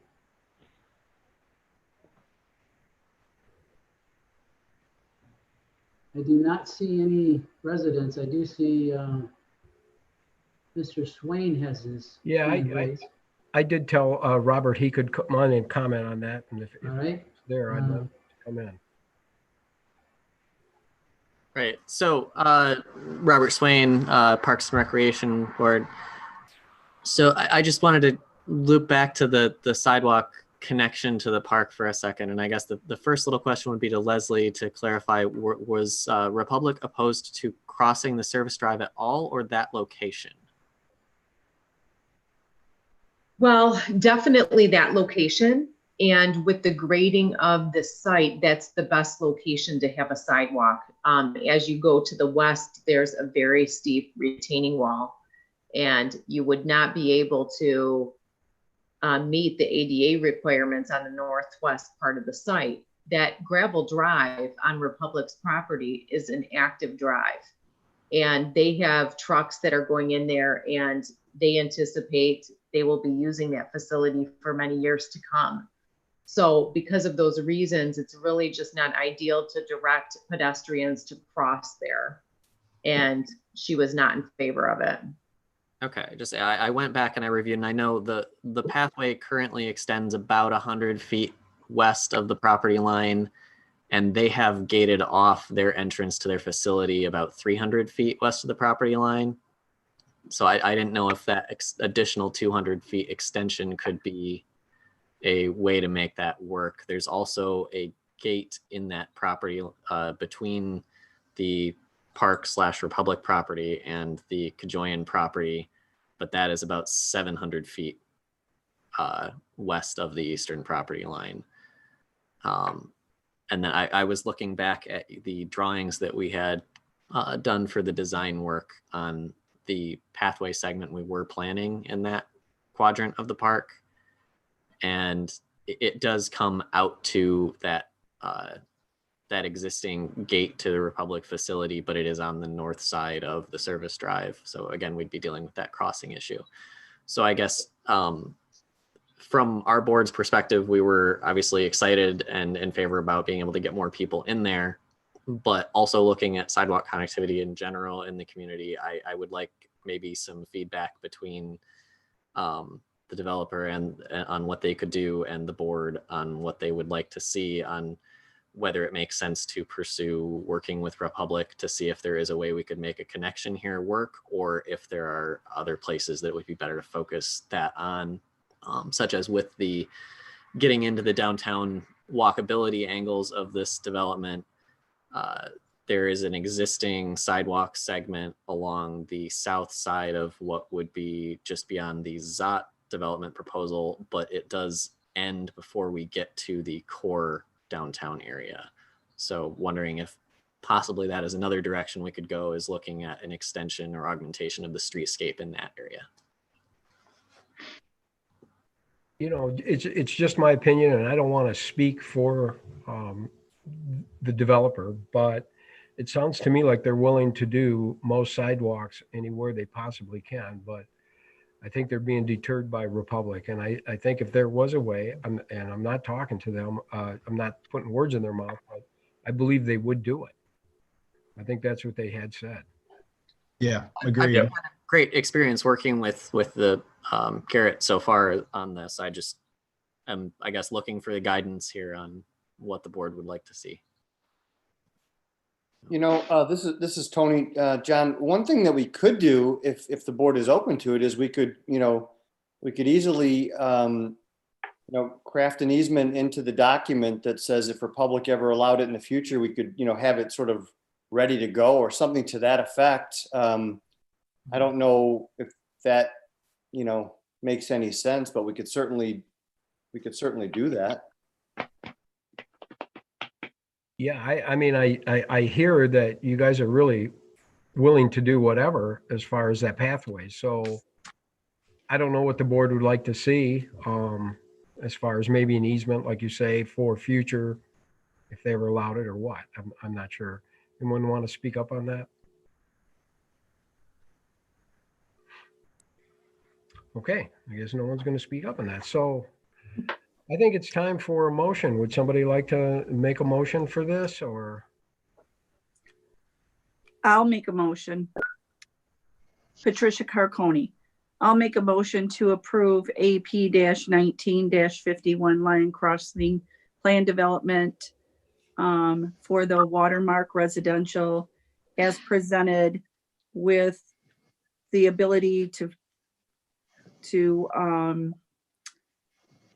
find a sidewalk connection to the park, or maybe even having an easement in the future so that we can provide that.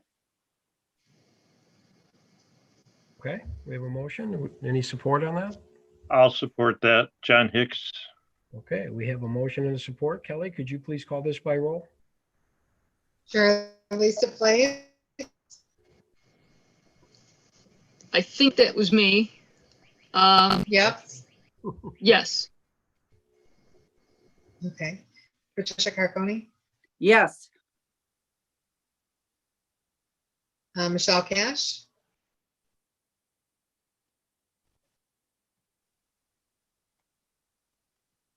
Got on mute there, Michelle. Yes, sorry. it's okay. John Dolan, Yes. Christopher L. No. Was that a no? Correct.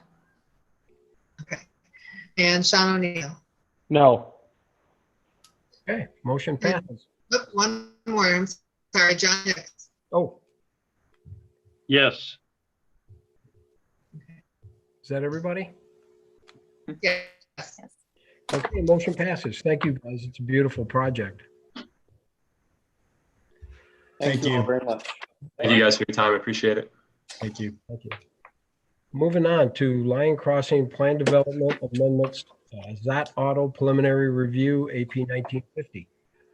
Brian? Thank you, John. Again, I'm going to share my screen. You should see the title page for the plans in front of you. This is, for those unfamiliar, this is a project directly across the street from Watermark that we just talked about on the south side of Lion Center Drive. The dealership that is proposed would be on approximately 7.63 acres, which is currently vacant. This does leave potential outlot locations along Grand River at the roundabout. The auto dealership itself would be approximately, well, just under 34,000 square feet with the potential for a 6,750 square foot addition that would be on the south side of the building. There are 630 parking spaces, which include inventory spaces, employee parking, customer parking, as well as prep parking near the structure. The building itself is broken into a new car showroom in the front, service and prep areas in the back, as well as a quick service portion of the facility on the very east side. If we hop back to the front elevation, you can see the quick service would be on the east side of the building, new car showroom in the front. At the northwest and northeast sides of the site are some unique features that are proposed, the Jeep Mountains. So you would find one here at the northwest corner and the northeast corner. Let me show you here. As part of the Planning Commission submission, those features were highlighted, and so you can see they're permanent structures. They do have a footing to them, so they won't be moving around, but this will allow for inventory to be shown on those features.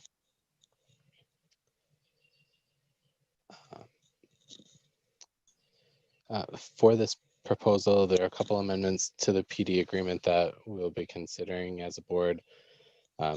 Automotive uses today are proposed to be located on what is currently the Watermark proposal site. And so we'd be amending the location and size of auto dealership, of the auto use in the PD. We would also allow for, or the request is to allow for overhead doors which face Lion Center Drive. We asked for clarification on what those overhead doors look like, and those are provided in your packet, so you can see they are significantly transparent. There's metal horizontal bars that will function as the frame for the glass, but they are a very high quality door that Planning Commission felt was appropriate for the site and would be a much better solution than some of the other overhead doors that that could be a possibility.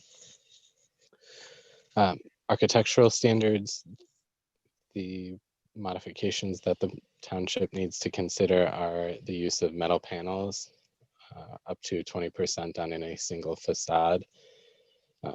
Currently, metal is not a proposed or not a approved material that could be used on the building itself. And so you see it as an accent material here, but it is a primary material on some of the other elevations. Another modification to the PD agreement would be to allow for 5 wall signs on the main building, which are highlighted here, as well as a monument sign. The current PD ordinance does not allow for monument signs, but it is a requirement, as I understand it, from Fiat Chrysler for dealerships within the network. And so that is something that we would need to consider. The wall signage itself would comply with our ordinance in terms of maximum square footage. Again, this project has been reviewed concurrently by both the Planning Commission and the Township Board for concept review, and Planning Commission held their public hearing on May 11th. Much of the conversation regarding this project at the public hearing revolved around 2 topics. I would say the first is pedestrian connectivity on the south side of Lion Center Drive. The site plans that you have as part of your packet do show a continuation of the sidewalk. If you can follow my cursor, this site here, this rectangular site, is what is Taco Bell today. And no sidewalk was required as part of the Taco Bell development. And that the reason being the original PD did not include a sidewalk along the south side of Lion Center Drive. Planning Commission felt that it is necessary, especially with the potential influx of residents across the street using all of these facilities. And so the applicants have proposed a sidewalk crossing Taco Bell, continuing westward along the entire frontage of the Zapp property. It would continue in front of the detention basin that exists today. And it would continue all the way along the Lion Center Drive frontage and make a connection to the existing sidewalk network at the roundabout. In some of the earlier reviews, we were pushing for the establishment of a green belt, which would include a sidewalk along the southern property line. And almost unilaterally, the Planning Commission and the board felt that while pedestrian connectivity is key for this site, that the actual conditions and development that has occurred so far don't necessarily make that a good location for pedestrian connectivity. The detention basin's in the way from getting any pedestrians down towards New Hudson. Makes a lot more sense to connect into existing sidewalk infrastructure. So that is what has been planned for with the updated plan. I will note that Planning Commission made several comments about connecting the sidewalk all the way over to Milford Road. Well, the applicants are going above and beyond their frontage in crossing the Taco Bell site and going westward down to the roundabout. They will connect up to the Arby's sidewalk. There is some sidewalk in front of USA to Go. And then further eastward, Bell Tire does not have any sidewalk along their Lion Center Drive frontage. So we're looking for some direction from the board on whether or not it would be appropriate to complete that sidewalk for the time being. But several members of the Planning Commission felt that it was.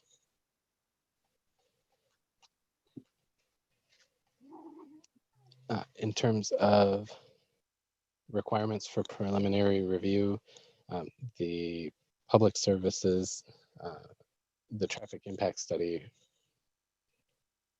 identified one specific comment for this site, in addition to the crosswalks that we talked about or were advised against as part of the watermark development also apply here, that it doesn't make sense for pedestrian crossings in the middle of the block. However, there was a concern for the driveway location where it exists today. As it's planned, the dealership would utilize the existing curb cut. However, there were concerns raised that the turning motions coming out into and out of this driveway could potentially cause interference or cause confusion with drivers exiting Tractor Supply, the driveway there. So two potential remedies that were discussed were modifying and moving this driveway to align directly with that ingress egress to Tractor Supply, or else the applicant's working with Tractor Supply Company to potentially modify the allowable vehicular circulation into and out of that driveway. Specifically, it would be a right turn only in and a right turn only out coming out of Tractor Supply. So we'd ask the applicants to discuss how conversations with Tractor Supply are going, as the modified plan does not move that driveway.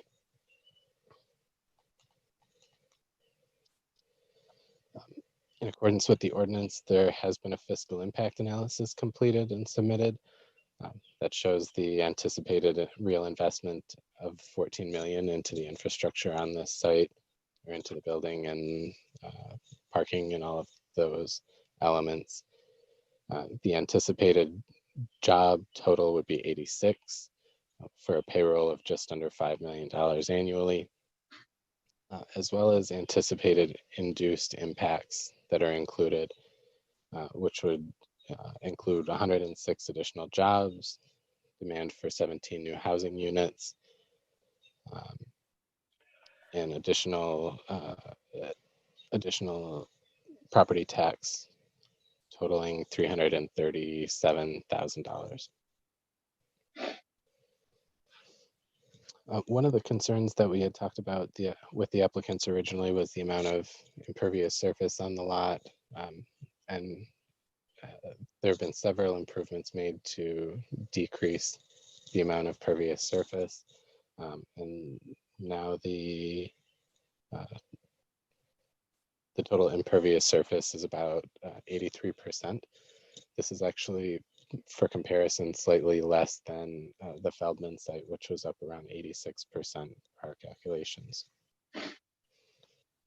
The building complies with all of our setback requirements and building height requirements in the district.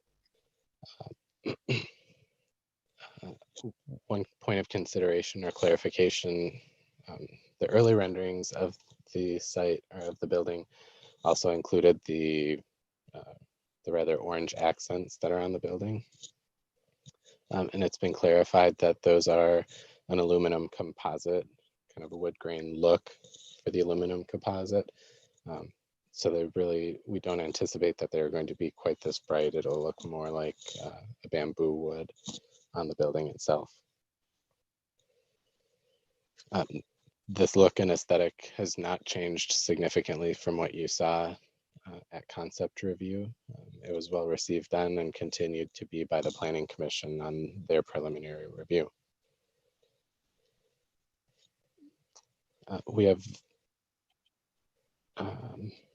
We do want some clarification from the board on feelings on the freestanding signage. The sign is proposed on the west side of the driveway. It would be about 8 feet per the sign detail that is included in the packet. Our maximum, for reference, our maximum freestanding sign height within anywhere in the township is 6 feet in height. And the applicants are aware of this. There are some corporate standards that dictate the smallest sign, and they have provided evidence that the 8 foot tall sign is the smallest sign that they could choose per FCA's standards. All the landscaping that is proposed as part of the development meets or exceeds our ordinance requirements. So we're happy to report that along the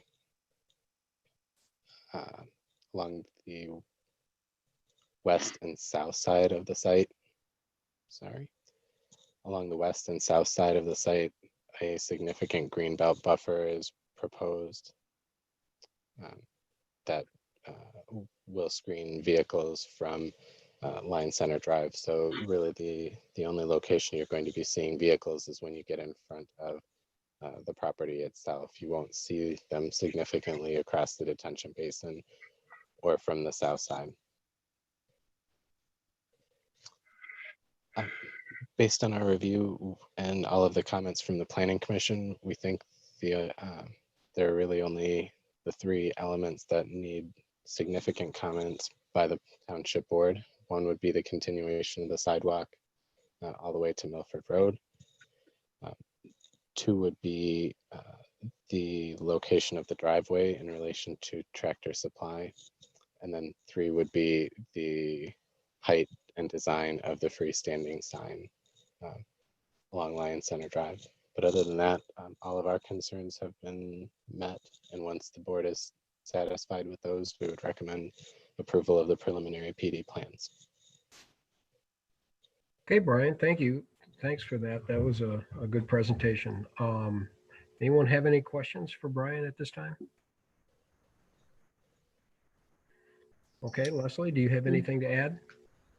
Yes, I'd like to, this is Leslie Zawada, the township engineer. I'd like to reference our May 20th review letter, which is in the board packet.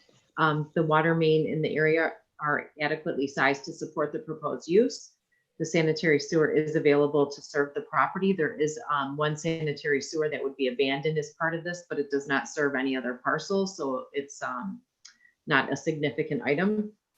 Stormwater detention for this site was also previously provided at a lower requirement than in the current engineering standards. So therefore, the detention basin as shown on the plans would need to remain in place. At one point, it was shown as temporary. So that would be something to take into consideration during the PD amendment. The exact configuration of the water main, sanitary sewer, and storm sewers will be reviewed during detailed engineering. It is noted that there are 3 wash bays included in the floor plans. We have strict sodium and chloride requirements in our groundwater discharge permit, but the applicant has indicated during the Planning Commission meeting that they are only used for customer vehicles, not for the public at large. As Brian mentioned, he mentioned the traffic study that was completed, and at this point, the only question is either the Zot driveway has to line up with Tractor Supply or something needs to be modified with the Tractor Supply approach. And that's really completes my report. So I'm happy to answer any questions that you have. Okay, thank you, Leslie. Any questions for Leslie? Okay, would the applicant like to present?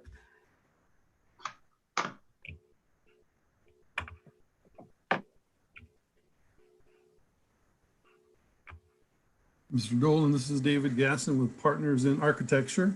I'll be doing a brief presentation, and I have a couple of associates with me also.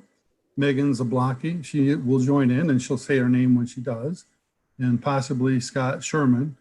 In addition to us, as far as the total development team, the Zot group is here, Tom, Todd, and Thad. And you may hear from them at some point during the kind of wrap up of presentation. And obviously Mr. Antone kind of completing the big picture for our team here. I'm going to go through a really brief presentation. Most of it has been covered by Brian quite well, and I appreciate the work he's done, as well as Leslie and the township staff and the workings we've had with you in the past, as well as the Planning Commission. The traffic support in terms of their review and input. So I'll cover that a little bit, and we'll go through this PowerPoint. You could ask questions anytime you like along the way, and I don't mind that at all. I'll cover real briefly the 5. Am I audio okay? Yes, your audio is fine. I have a quick question for you. Is there supposed to be a Tom Zot in this meeting also? Yes, thank you for asking that. He did get kind of booted out, so he's live on YouTube. And yep. If he's requesting to get back in, please do. If not, he'll just continue on YouTube. He was just admitted. We're all set. Thanks. Thank you, Ken. So we'll go through this rather briefly. I'll try not to repeat too much of what Brian has already presented to you, but I'll cover some main points. So we'll kind of get into the presentation here. Just again, the 5 main points of the amendment is the auto use being across the street now to the center location, the overhead doors that Brian mentioned, metal panels and signage and the coverage. And I'll cover those a little bit in context throughout the presentation here. Starting from the Milford intersection, this is kind of the view you'll see as you enter that Lion Center Drive and start moving towards the west. And you go to the next slide, please, Megan. And here you're about where the existing curb cut is. You can get a better glimpse of the front and the character of the building. The one thing I'll note here is if you go back one slide on that, Megan, the monument sign is just off to the right there. It'll be a little positioned back from there, but that's the impact visually that sign would have in context to the building. Okay, you can go to the next one. Thank you. This is a little bit past the drive. Again, now you're making the curve going towards Grand River. Get a better glimpse of the overall character. You're now about at Grand River, looking back across the detention. And as Brian mentioned, a lot of landscape has been added along that west property line. So it really filters the view. The other thing I want to note there is you can see the sidewalk continuation, not only across the frontage of the parcel, but across the detention, as it was noted by Brian, it goes all the way down to Grand River. You know, here's the view as you're entering into the site, the first expression of the building that your experience you're going to have of the building. And just a couple of quick points here is that the character is bold and energetic, and it's broken into pieces. So off to the right is the Ram and Dodge, off to the left is the Jeep, and I'll cover that a little bit more. But really here you see the 5 building signs and how they kind of really are fitting to the character of the building, and really kind of not real stark and stand out. They're really complementary to the architecture of the building. And if you want to go to the next slide. Cover a couple of materials. Brian mentioned there's some deviations to the materials. Masonry being the predominant one that wants to be on the building, and it's not where we started in terms of the FCA standards. It was predominantly a metal building originally, but we adapted the design, working with them, working with the township as well, trying to understand the needs. And now it's about a 67% masonry building. The 2 bricks, middle bottom and left bottom, are the primary material in the front elevation. The brick in the center top is a secondary brick that's more in the support areas on the rear side. And Brian mentioned metal panels. So we have 3 really. So off the top left is the bamboo type, or at least that's the print that you'll see. And it has a little variation in color, more orange than brown, as it's shown here, but it's very attractive, and I think it has a little bit of a statement to the character of Jeep. And off to the bottom right is another metal panel, and I'll talk about that in the next slide. And right above that is a trim, so that metal panel above it is more of a polished accent, just to give a little bit of a finesse to the building. And far right on the bottom is the curtain wall, the glass expression of the facade, which that indoors total about 25% of the building facade.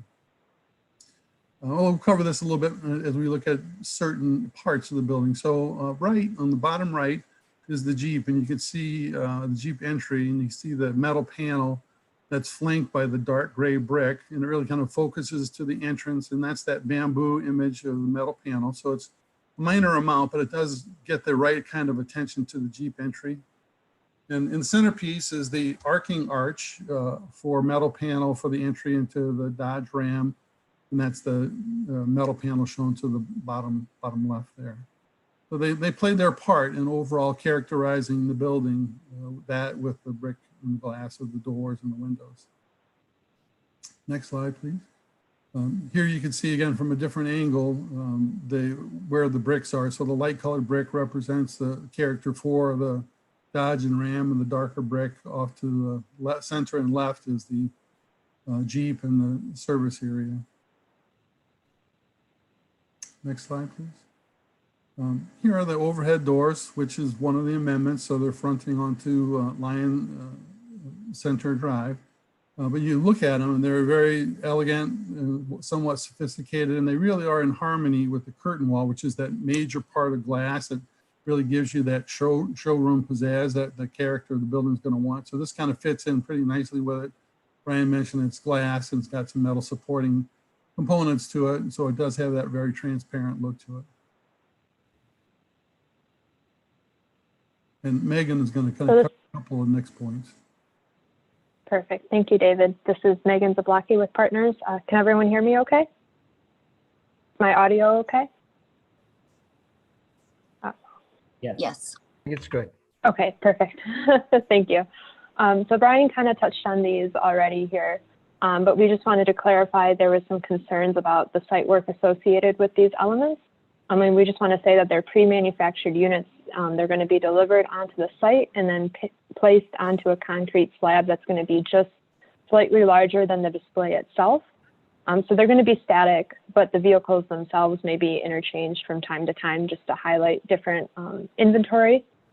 And then one more thing just to note on them real quick is that there are uplights that are concealed within the rockscapes. So you can kind of see where they might be here and here.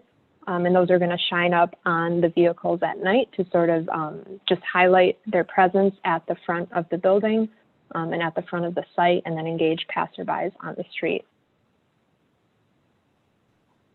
So here you can kind of see how those uplights are working, but that you're not going to see the actual fixture itself. And then looking at the structure and construction of these, just how they're placed on the site. And then also in terms of the proposed monument sign, this is also a pre-manufactured element that's provided by Fiat Chrysler in sort of a standard set of sizes, which you'll see down here in the table at the right. We have selected the smallest size available to us, which is a 6'6" wide and then an 8-foot tall monument sign. So we're asking for a PUD amendment on this item to allow this signage at the front of the site. And we think that it's going to have the benefit of sort of presenting the brand at the street to passerbys, but also giving an idea of what products are available in the building itself. And we have placed it in a location that we think is not going to obstruct any views of pedestrians or incoming or outgoing traffic. So the site plan, as you last saw it, it looks very much like this. The couple of things that we took away from our last meeting was bringing it forward to Lion Center Drive, and we did that as much as possible in this current arrangement. So it is a little more present along the street. We were able to do that just with some maneuvering of parking. Technically, Brian covered, I think, very well all aspects of the site plan. A couple of things I'll note. The trash enclosure, appropriate materials, and commitment from the owner group to coordinate as best as possible with their vendor that does trash pickup. To do it at a time where it might not be disturbing to activities at the cemetery once they get an understanding of what that window of time generally is. So there's going to be an effort of being a good neighbor as far as that goes. A couple other things, landscaping was mentioned in Brian's report, and the shift of where the greenway, so to speak, would be relative to overall development, not just this property. But the added landscape and the remaining 20-foot green belt, which is right on the south property line, you could see also there the landscaping. But what was shored up was more landscaping on the west property between that, the development and the detention. And you saw that a little bit from the 3D kind of rendering as we kind of presented the project originally. A couple other points I think on the site plan is coverage, with one of the amendment items we're seeking. And when we look at the overall property, we see it in context like the detention is part of the presence of this development. Technically not part of the property, but when you visualize this, you'll have a sense that it's really part of it. So when you take that into account, that percentage of coverage is just slightly less than 72%, which is a reduction from where we were last time we presented to you, which is again what we showed Planning Commission earlier in the month. The three main things, or two main things remaining, I'm going to cover in the next slide, and then I'll come back to the site plan. But if we can go to the next slide, it'll show you the DDA vision for the greenway and how that was going to network through the area here. And this is your plan, and we made a couple adjustments, not just as it relates to our property, but as the bigger picture of how we coordinate with Watermark and the vision. So this next slide will show you what watermark is proposed, where they're along the east property line up to the park. And that's that black dot line. And as we kind of overlay ours, and with the input from traffic, you want to show the next slide, Megan? This was kind of a collaborative conversation that included the township planning, engineering, as well as the county, and two traffic components to the review, where we really looked at the mid-block crossing as not real safe or viable. And those logically moved to the roundabouts at Grand River and Milford Road. So with that, the Greenway made most sense, as Brian pointed out, along Grand River, where the interchange from crossing would occur at the roundabout. So that's what we're proposing. However, we are keeping the green belt on the south property line as it's been landscaped and proposed, still at that 20 feet. And if you want to go to the next slide, I'll go back to the site plan. Another point that was brought up, the critical part of pedestrian movement in and around this site and how it relates to the rest of the site and walkability to downtown there. The crossings are moved to the roundabouts.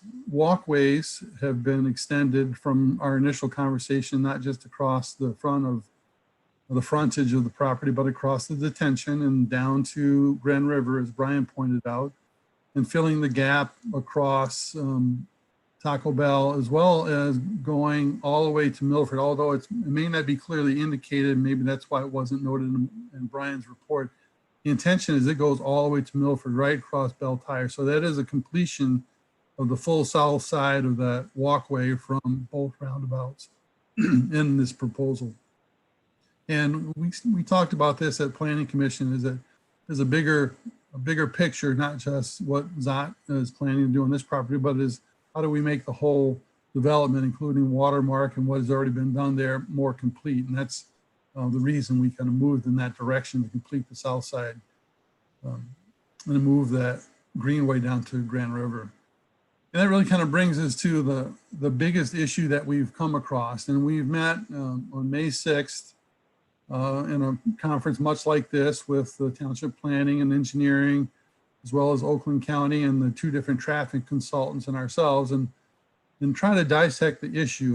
And our site planning approach from the very beginning was the property had a curb cut there, right where it's shown, that was previously approved, and then I guess subsequently, subtly approved when Tractor Supply went in. So it's gone through two different iterations of review in one way, and we kind of took that as it's okay. And we designed accordingly with that as our inlet to the site and exit from the site. A couple of things that make a lot of sense to us is delivery of vehicles. You're coming into the site prior to making a curve, and with a big vehicle hauler, that's an easier exit from a public way onto the private site. The other thing is that it presents itself very well for a customer coming into the site to say, here I am, here's the building, not somewhere else. As an example, if we aligned with Tractor Supply, we'd be more looking at the service bay, which isn't necessarily the first impression we want to give to customers.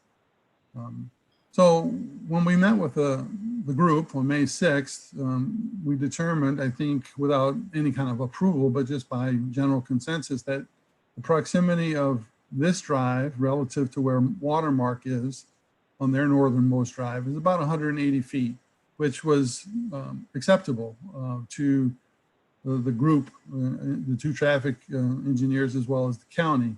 The problem remained was really the potential of conflicting left turns into Tractor Supply. And we went through possible iterations of how do we solve that access management issue. And we came up with the idea of a prohibition of a left turn into Tractor Supply going east on Lyon Center. And that seemed to be an amenable concept without anybody weighing in from Tractor Supply when that idea came about. Since then, we have dialogue with Tractor Supply and their local development team that's on the ground here is open to working with us to create a prohibition of left-hand turns into that westmost site access point for their development. It needs to go through a lot more approval process for them, but we're very encouraged, and we have a hope that it will work itself out and will develop a acceptable access management arrangement through prohibition of left turn there.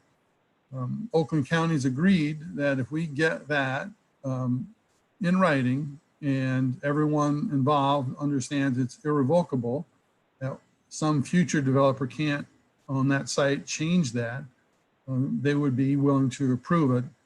And really in the scenario it is right now, there isn't an approval from Oakland County for the existing drive because it's already approved. But what we would be doing is asking a movement change for them to approve the prohibition. And it'll take time. And we understand the consequences of that not working out. There's really only a couple of options. And like I said, we are very hopeful and we're encouraged based on the conversations we've had that this is a solution that could work itself out with the underlying facts that it's the best thing for the development that we've put together in terms of how you experience entering the site, how you move vehicles in and out on a vehicle carrier, and how you make a safe turn in and out of there. Versus if we moved it down towards the watermark, it would be you'd be making the turn or making the entry on a curve. If you moved it over to Tractor Supply alignment, you'd be entering looking at service bay. So we are hopeful that this is going to work out, and we're asking you, with this as being the biggest, I guess, issue, to allow us to continue into the next phase to go for final with the conditions that we're getting it worked out with Tractor Supply and all the corporate approvals that need to happen through them to come back with a letter for Oakland County. And I think that pretty much wraps up the issue of that. And then you want to kind of go to the next slide, I think kind of closes it out. And here just gives you an idea of if we kept that drive where it is, this is the impression you'd have entering the site in terms of how you'd experience the way the building looks. So I'd be happy to answer any questions or review any of these items that we went through rather briefly. And I did want to kind of keep it quick, but hopefully you've understood all the points and the responses that we've had to the issues that have been raised. Okay, well, thanks for that nice presentation. I do want to open it up for some questions from the board. So, John, you got anything you'd like to ask? Got to unmute there, John.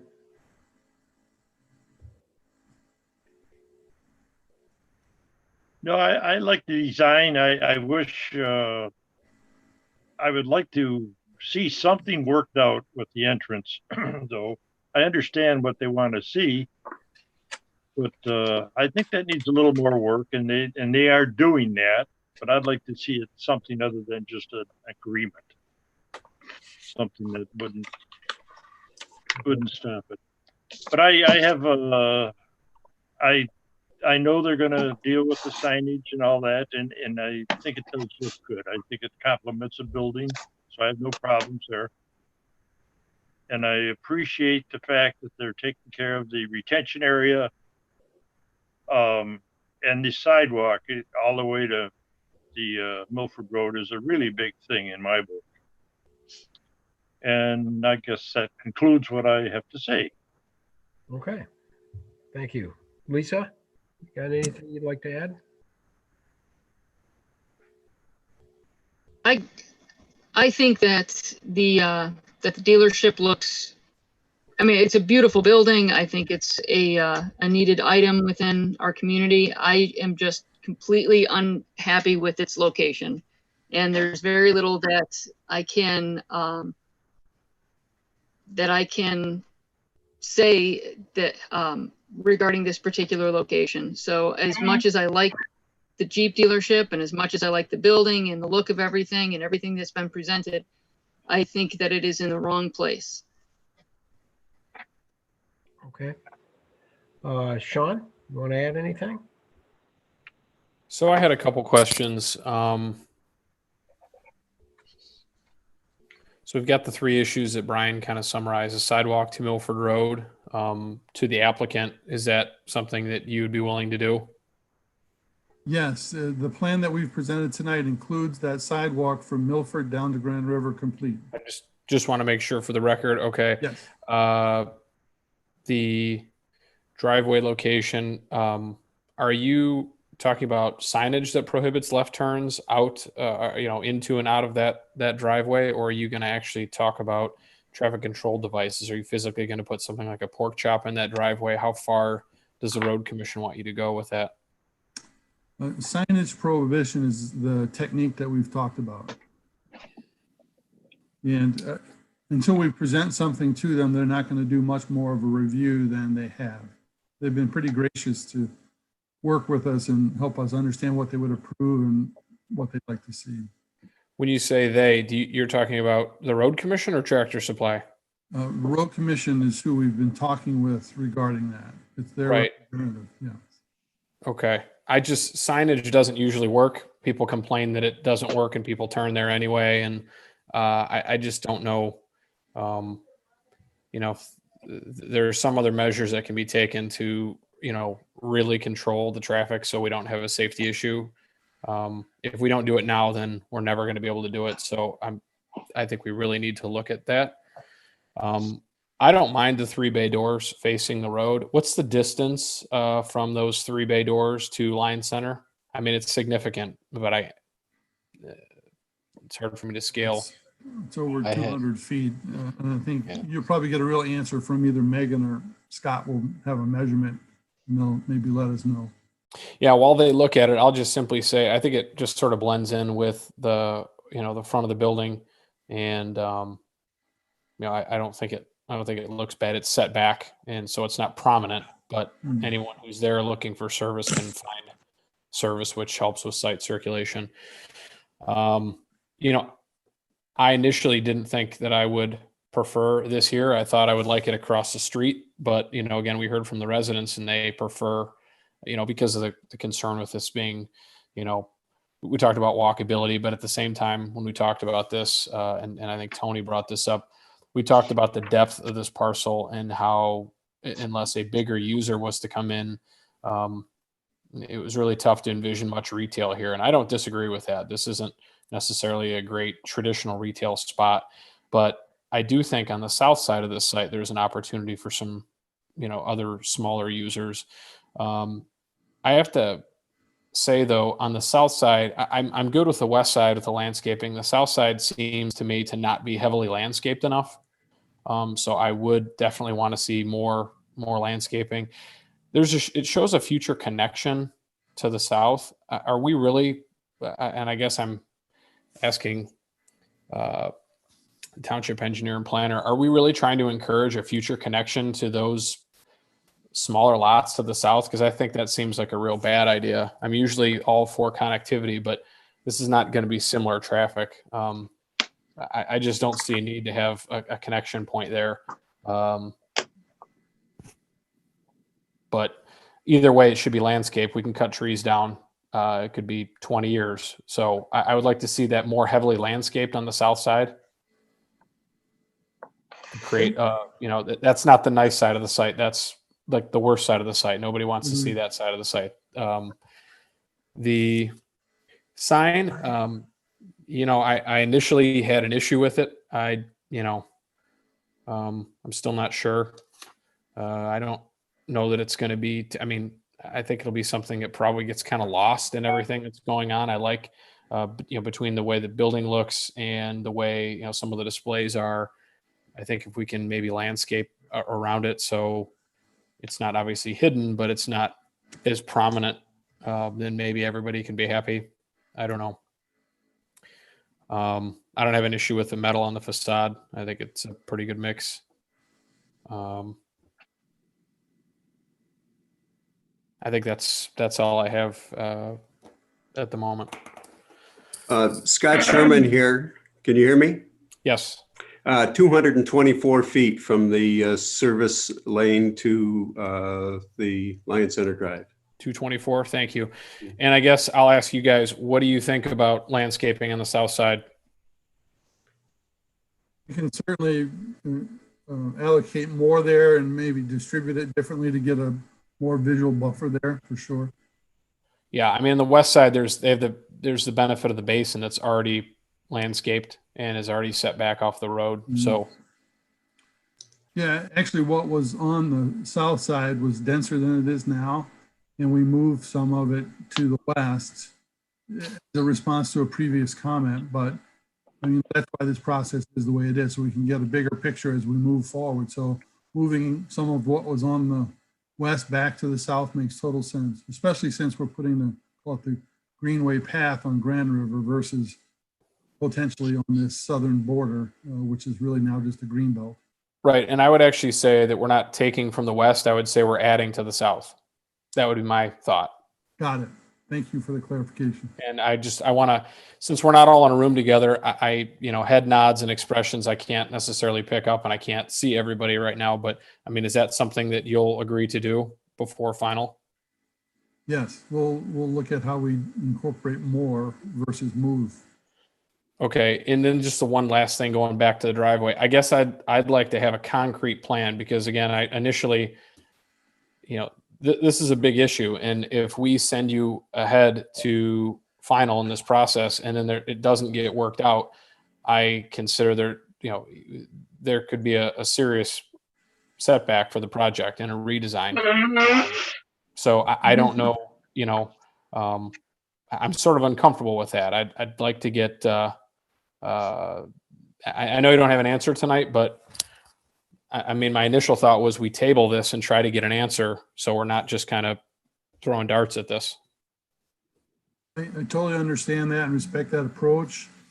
And I'd be somewhat on the same page, but we're trying to move it forward, obviously. And we're in the conversation, which so far has been very positive. And we know if it doesn't end up positive, we know the option. The option is to move the drive. There isn't really another alternative. So if we end up at a dead end on that, we'd have to shift gears to something that sounds like everybody would be thumbs up on anyway. So what we're asking is, if you could live with that idea of a approval through the county, if we get the correct prohibitions, approve us to move forward conditionally, that we'll be able to do that. Otherwise, we would be back before you with a different version of moving that drive. And Sean, Okay. could you put that in as a, as a approval note? I mean, I would say that any motion, and I'm not jumping ahead there, but I would say should just say that it has to be resolved prior to going even ahead to final at the planning commission. Okay. Because this isn't something we want to push on the planning commission. We're trying to resolve this here, so it should be resolved before it goes to the planning commission, or it has to come back here for revised preliminary. I would think, but. Do you agree with that? That makes sense to me. Okay. Okay. And then the other thing Sean did ask is that connection to the south. I guess no one really answered him on why it's there, and I kind of wondered the same thing. Sean, could you point out where you're referring to? Right there. Right there. Right there. Yep. Okay. Yep. So, I mean, I'm all for cross access, but I don't think these are going to be like users. You're talking about a large car dealership and possibly a handful of smaller users. Yeah. David, this is Scott Sherman. Let me jump in. Okay, go ahead, Scott. When I designed the site, I just left those spaces open to give that possible link, future link there.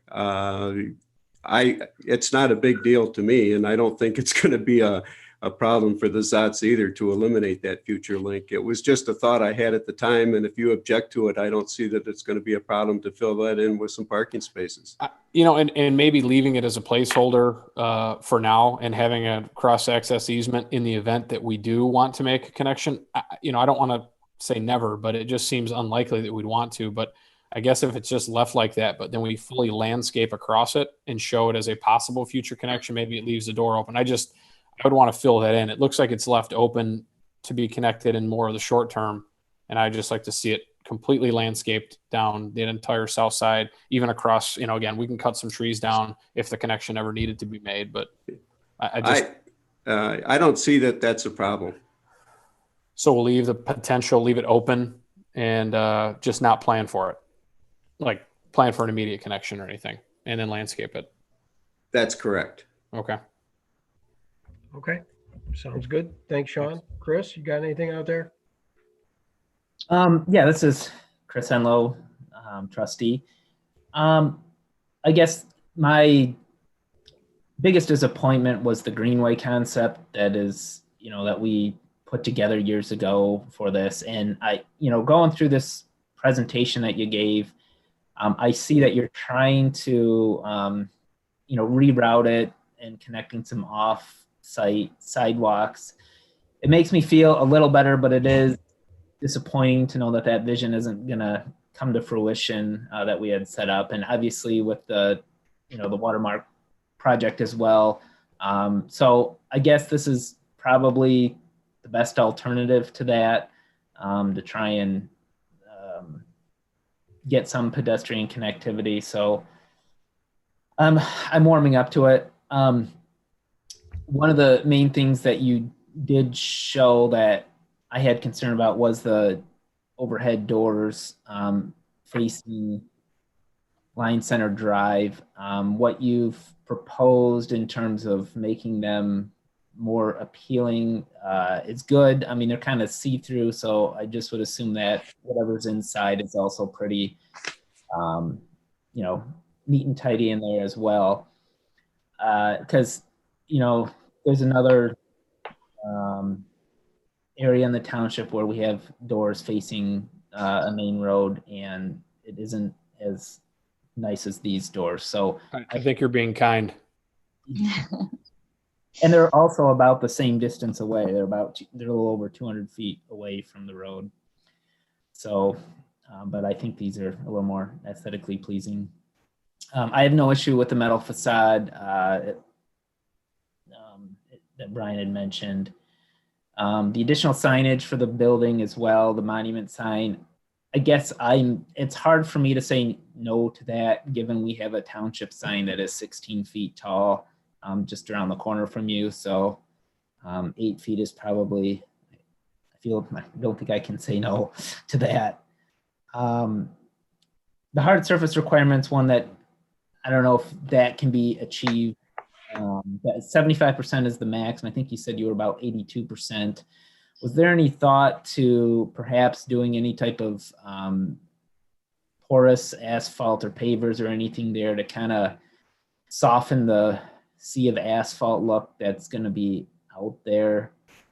Anything like that that might just break up the monotony of just complete asphalt parking?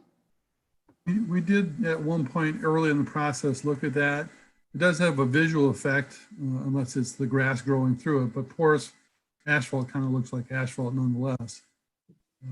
So I guess the answer, because we've looked at it and we didn't really see a best solution other than the traditional way of doing paved areas.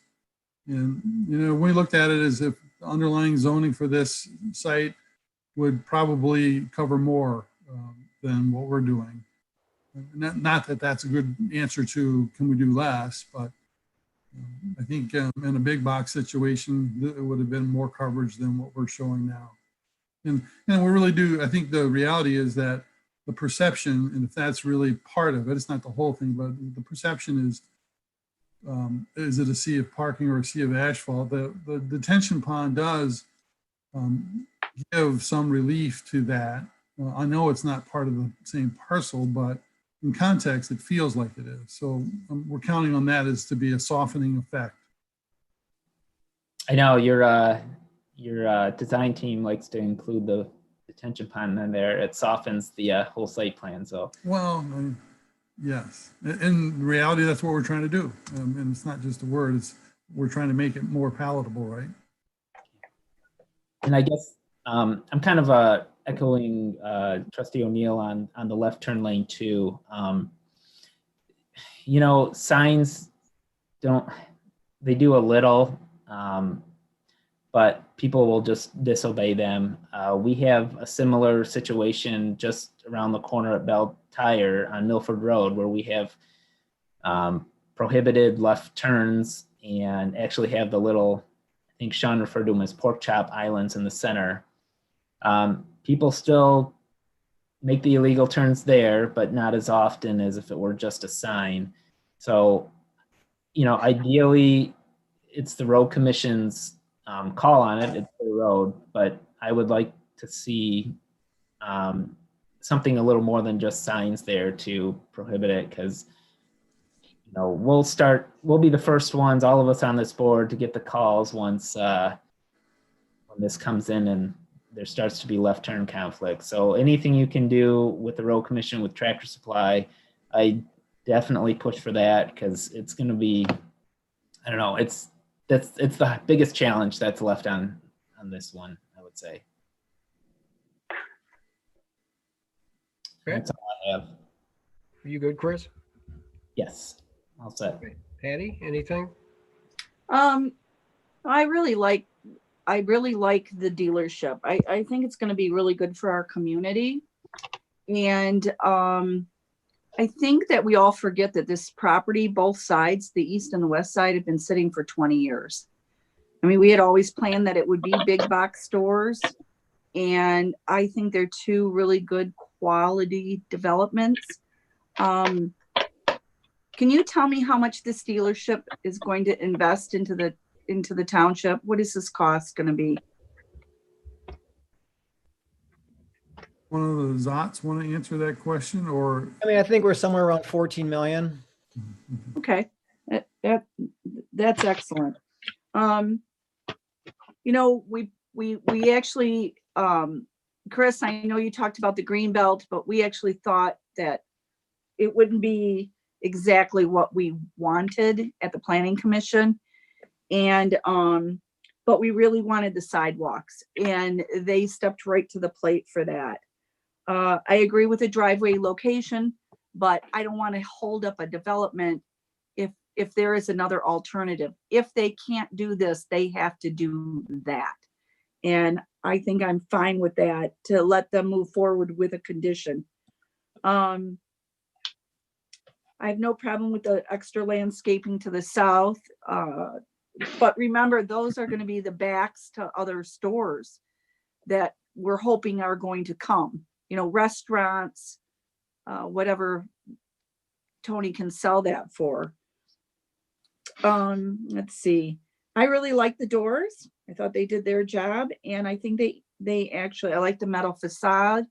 So I'm really happy with both developments. So that's my comments. Okay. Thank you, Patty. Michelle? Yes, I think they did a beautiful job on the building. It looks gorgeous. The signage, if we can help them with that. I mean, the 8 feet doesn't seem like it's overpowering in their pictures. The one thing I'd really like to talk about, they had mentioned the trash compactor in the back, which of course lines up right behind the cemetery, at the back of the cemetery.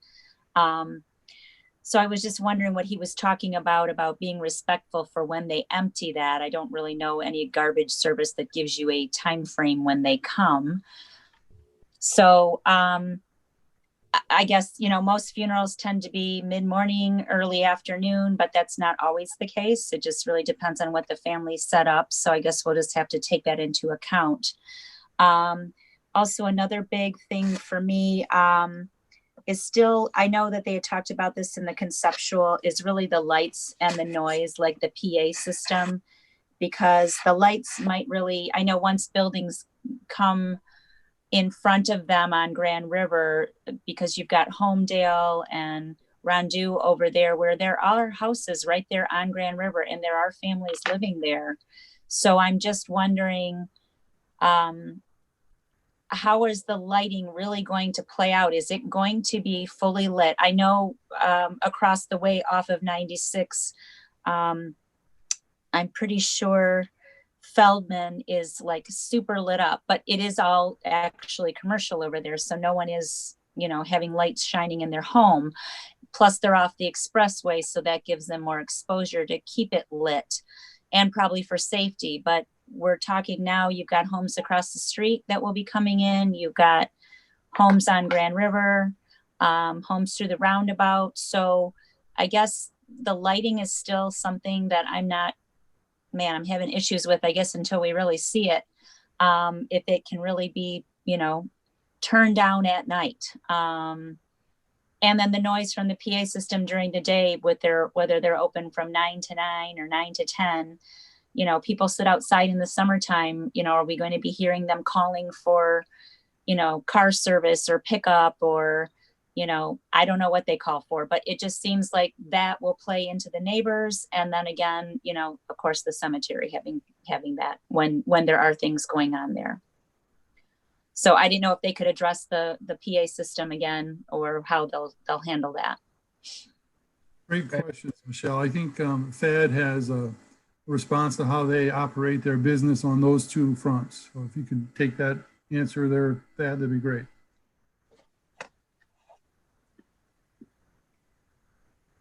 You're on mute there. You got me now? There you go. Okay. Thank you for the question, Michelle. And sure. And yes, those historically have been issues with communities that dealerships are in way in the past. But, you know, as technology changes and the world evolves, they're really, I mean, in any of our businesses, we don't use PA systems anymore. That's very old technology. We are, you know, communicating through text messages to salespeople that may have a customer that's on the lot. We simply send them a text message, say, hey, you know, Mr. Smith is here. They're out in the front looking at Jeeps, you know, go grab them. So there's no outdoor paging system at all. You know, we don't even use it anymore. So that's really a non-issue. And as far as lights, the technology on these new LED lighting systems are incredible. And you can literally almost use a remote control to control different regions of the lot. So if it's more of a concern where the residential areas are, we can even, you know, emphasize more in a zoning area over there than we do in some of the other areas. But the bottom line is that at nighttime, everything gets dimmed down lower. For security issues, if there's people moving around the lot that we're concerned about, we can set, you know, motion detectors to go off temporarily to let people know that it's not going to remain dark, to let you steal something. And so that technology is fantastic when it comes to lighting. So it really shouldn't be an issue. Again, I'm going to go back to, you know, we want to be a great, you know, part of the community. We want to be a partner with the community. We want to be involved with the community. So if there's issues that arise, you know, with anybody around our properties, we're going to address them, and we want to be a partner, and we want those people to be our customers. And we want those people to promote us. So we're going to do everything we can with any issues that arise with any of the community. And I think we have proof of that on our resume from the other townships that we're involved with. So I really don't see the lighting or the PA system being an issue at all. On the technical aspects of lighting, it's within the ordinance requirements and the cutoff, and I know that's kind of the minimum, so that's addressed technically. But additional landscaping on the west and the south could help diffuse light just in general. So that adding more landscape along the south could help with some of those neighboring residential properties above and beyond meeting the ordinance requirement. Okay, thank you both. I appreciate that.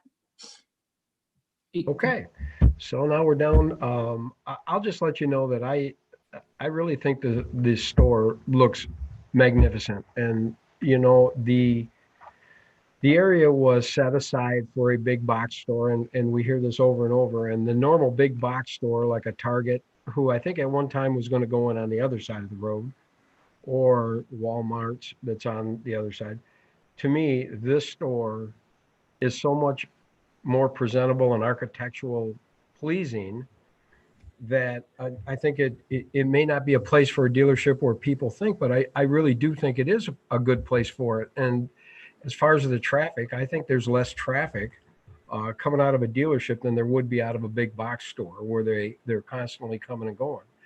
And I think with the landscaping that you have, it really does address the cars that are parked. And by the way, all the cars that are parked are generally brand new cars. They're generally very clean, so they have a good appearance to them.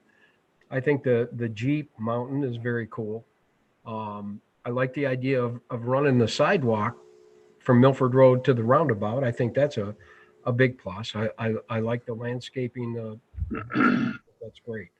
So I think you've hit a lot of the boxes. I do agree with Sean and mostly everyone else. I think the driveway is a situation. I think it has to be a situation that is 100% taken care of before it is finally approved. And to me, that would have to be a part of any motion that's made to move this forward tonight.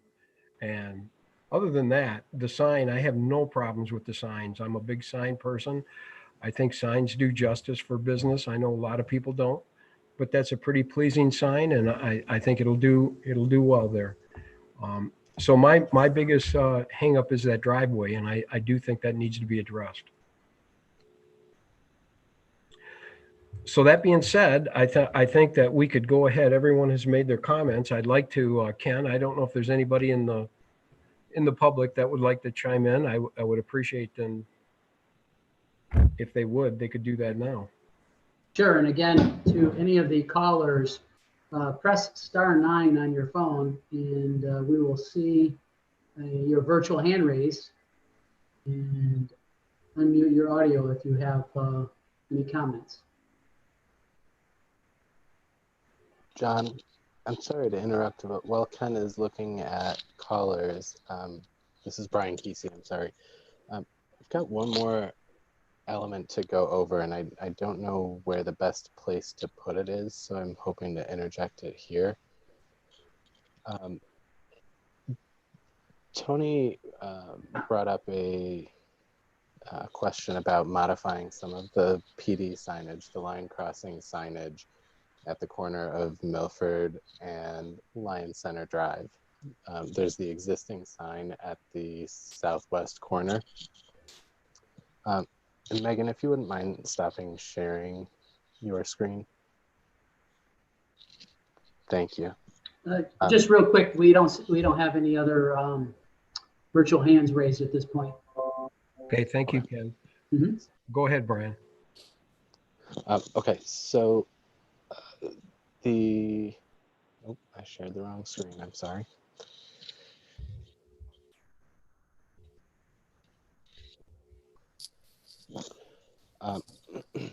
The existing line crossing sign was approved originally with 3 locations on the sign, but since then the development has gotten chopped up a little bit. There's some additional commercial tenants, and so one of the things that I told Tony that I would look for some clarification on from the board is the willingness to allow for an expansion of the signage. I apologize. I know this doesn't directly relate to the ZOTs, although this modification would allow for them to place a sign on the modified line crossing sign. Looking for any feedback from board members. I'm sorry. Go ahead, Tony. Okay, thanks, John. Thank you, Brian. I appreciate you bringing this up. This wouldn't replace the ZOT monument sign. This is just a way to do similar to what we did at Lion Town Center. I get a lot of requests from Arby's and Taco Bell in particular about visibility into the site, and we've done some temporary signage for them. The monument sign out on Milford Road was always meant to be sort of the 3 largest retailers. That didn't work out so well on Lion Town Center, especially as the trees grew. So we expanded that. This is a smaller version of that. We didn't even seek a PD amendment for the Lion Town Center signage. But Brian and I thought maybe this is the right time to show it to the board to see if there were any, real aversions to it, but would allow people to have the visibility off of Milford Road and Grand River instead of, what they currently have right now. Okay, are you just looking to discuss this to see if the board is good for going forward with this? Yeah. Okay. Well, can we add this to a future agenda? That's what I'm saying. I don't know if this is an appropriate place to put that. If there was just a head nod that no one would care, or you just want to put this on another agenda to talk about it. Well, the idea was, to put it into the PD amendment, since we're doing it anyways, But we could treat it the same way as Lyon Town Center. I don't think you guys would see it at that point. I think we just went to ZBA, but either way, if you're not amenable to talking about it now, Brian and I can work it out offline. Okay. John, if I could interject, I seem to remember this either from Planning Commission days that we did that for Lyon Town Center. But I thought it did go at least in front of Planning Commission, or maybe it was part of a sign ordinance, but maybe. Just wanted to throw that one out there. I do recall going through that. You could be right. You could be right, Chris. We didn't research all the way back to that, but you could be right. It did. It went through Planning Commission because we asked you to improve the, Patricia Carconi, sorry. We did ask you to improve the landscaping around it. Okay, that's right. I remember that now. Yep. Yep, because it had been kind of outdated, and we agreed to let you add the extra users if you redid the landscaping, and you agreed. Okay, well, then you can put that on another agenda. Are you good with that? Sure thing. Okay. All right, so we have the ZOT preliminary up on, I guess right now would be a good time for a motion. I'll make a motion in the case of AP 1950 to approve the site plan for preliminary with the following conditions and notes that we're okay with the bay doors as proposed at a distance of approximately 224 feet from the road. The metal elements on their facade as proposed are acceptable. The sidewalk will be constructed on the south side of Lyon Center all the way to Milford Road. The driveway location into the site must be resolved prior to submitting for final site plan approval and be acceptable to our traffic engineer and the road commission. We're okay with the sign being 8 feet in height as shown today with some lower level landscaping to kind of break up the base of that sign so it's not as stark. That the lighting will be programmed at night to be at a minimal level and with the minimum number of lights on, so it's not a nuisance. And I'd ask that the motion also include that the applicant will continue to work with us on that after the fact if we do determine that it's a problem. And that the south side of the site will be more heavily landscaped to provide a green screen to the south to basically to Grand River. And I think that's it. Okay. Unless I missed something. If I did, let me know. Sounded good. You covered everything, Sean. Kelly, did you get all that? I did. All right. Okay. Did we get a second on that? I'll support. All right, we have a support. All right, would you please call this by roll, Kelly? Lisa Blades, No. Patricia Carconi, Yes. Michelle Cash, Yes. John Dolan, Yes. Christopher Enlow, Yes. John Hicks, Yes. Sean O'Neill. Yes. Okay. Great. Thank you very much. Nice Thank presentation. you very much. Thank you all very much. All right, we're going to move on to the Wallbridge Industrial Park Site Condo Review, AP 2005. Brian, do you want to lead us?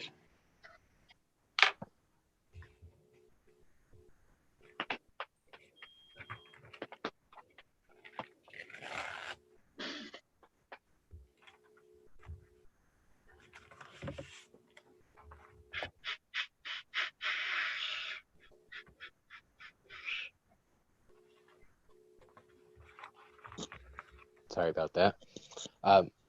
The Wallbridge Industrial Park is a reapplication on a site condominium that was previously approved in 2018. Since then, the approval period of 12 months has lapsed, and the applicants are coming back with some minor modifications, which are back in front of the township board.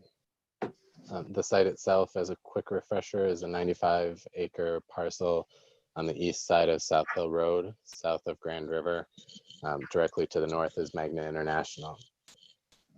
The property is split zone currently, but the portion of the site that will be developed is all in the I-2 district. As proposed, there are 10 lots shown ranging from 2.93 acres to 6.7 acres. And so all of these would be, we anticipate, for industrial uses of our heavier designation in the zoning ordinance. We've noted in our review letter several modifications from the 2018 plan that the Township Board saw. The previous approval was for a cul-de-sac with a length of 2,270 feet. The driveway now is proposed slightly shorter than that, 2,105 feet. The largest lot has been increased as a result of that to 6.7 acres. A bicycle path has been proposed along the majority of the frontage on South Hill Road. And finally, one of the conditions imposed by the Township Board for the original site condo approval was a access easement to be placed between lots 4 and 5 here near the end of the cul-de-sac.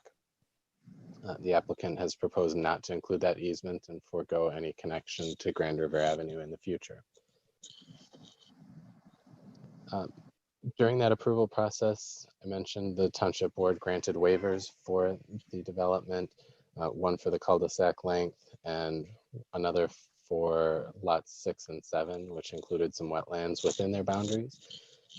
Because the changes to the plans do not add additional impact to either of those standards, and there's no expiration termed in the ordinance for these waivers, we do not feel that they need to be reapproved, those waivers specifically.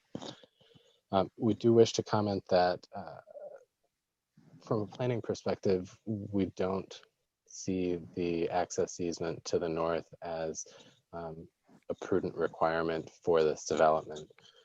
We note that the easement itself, in addition to what would then be considered a front setback along that easement, would lead to about a ½ acre per lot less of developable area for these parcels. And really, we don't anticipate desiring traffic to Grand River coming out of this development. We prefer they go to South Hill Road, go up to the intersection of South Hill and Grand River, and use that signalized intersection rather than in a secondary or auxiliary drive to Grand River Road. Finally, at the Planning Commission, there was discussion regarding the bicycle path. As part of this development, the proposed bike path would end where the road paving is proposed to end on South Hill Road, which is just past what is titled Industrial Road on these plans. To the south of the developable area is the driveway to the township well. And then further south than that is all wetland area on both sides of South Hill Road. And so ultimately the Planning Commission chose to recommend approval of the site condo, but chose to defer to the Township Board to as to whether or not to build this sidewalk right now or allow the developer to contribute to the sidewalk fund in lieu of having to improve through the wetland. And really there is not, there's not land that's anticipated for significant residential development in the future to the south. And so there was questions as to the value of completing the sidewalk connection. We believe that all of the standards of the ordinance have been met with the plan. We think that there are the two items that require clarification, being the access easement and the bike path. But once those are agreed upon or direction is given satisfactorily from the board, that this is an approvable plan. Okay. Thank you, Brian. Leslie, do you have anything to add to this?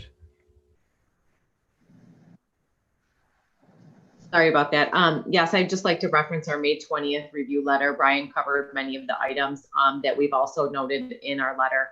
I just want to note item 3 that Walbridge is proposing to pave South Hill Road up to the entrance of the new industrial park. And the Atwell Group has acknowledged that the project lies within the wellhead protection area and all future uses will be required to meet those requirements in the ordinance. And a note has been placed on the plans. And that's really all I have that Brian hasn't covered. The detention basin is partially located within a floodplain. The board previously granted a waiver to the engineering standards in December of 2018. And my understanding from legal review is that that waiver is still valid. Okay. Thank you, Leslie. Is the applicant here? Sure. Good evening. This is John Ackerman with Atwell, 2 Town Square, Southfield, Michigan, 48076. With me this evening is Adorno Piccinini with Walbridge as well. I'll be doing most of the presenting. If there's any specific questions for Adorno, he can answer those. I don't have a formal presentation, as you know, everyone has seen this several times. As Brian alluded to, that the plan did expire for a variety of reasons. There was some state funding applications that the company where the Walbridge was looking at, some potential suitors for the site. Yeah, I could go on and on, but here we are back with the intention of actually building this out, starting construction yet this year for paving fall into winter of this season. So just a couple things I wanted to touch on. The cul-de-sac length, we did, when we decided to come back to you, the thought was let's optimize lots 5 and 6. We did reduce that cul-de-sac by about 200 feet. The bulb and the original plan was basically the bulb of the cul-de-sac kind of sat right in the center of lots 5 and 6. And by reducing this down, it gives lots 5 and 6 more frontage, makes it more optimal for a larger industrial building to go in either one of those. The path to the south, as Brian mentioned, there was a lot of energetic discussion at the Planning Commission about this. Some people felt that it was necessary. Some people felt that it was unnecessary. It's our stance that we do not want to build that. It would be a path to nowhere, so to speak. There's about an additional 1,100, little over 1,100 feet of path that would be needed to extend to our property line. As Brian did mention, there's an extraordinary amount of wetland impacts that would be associated with that, thus causing this to go to a boardwalk. And we all know what happens to the maintenance of boardwalks over time. And then I guess to further kind of enhance on that, if you go south of our site, there's another almost half mile of South Hill Road frontage going down to 12 Mile.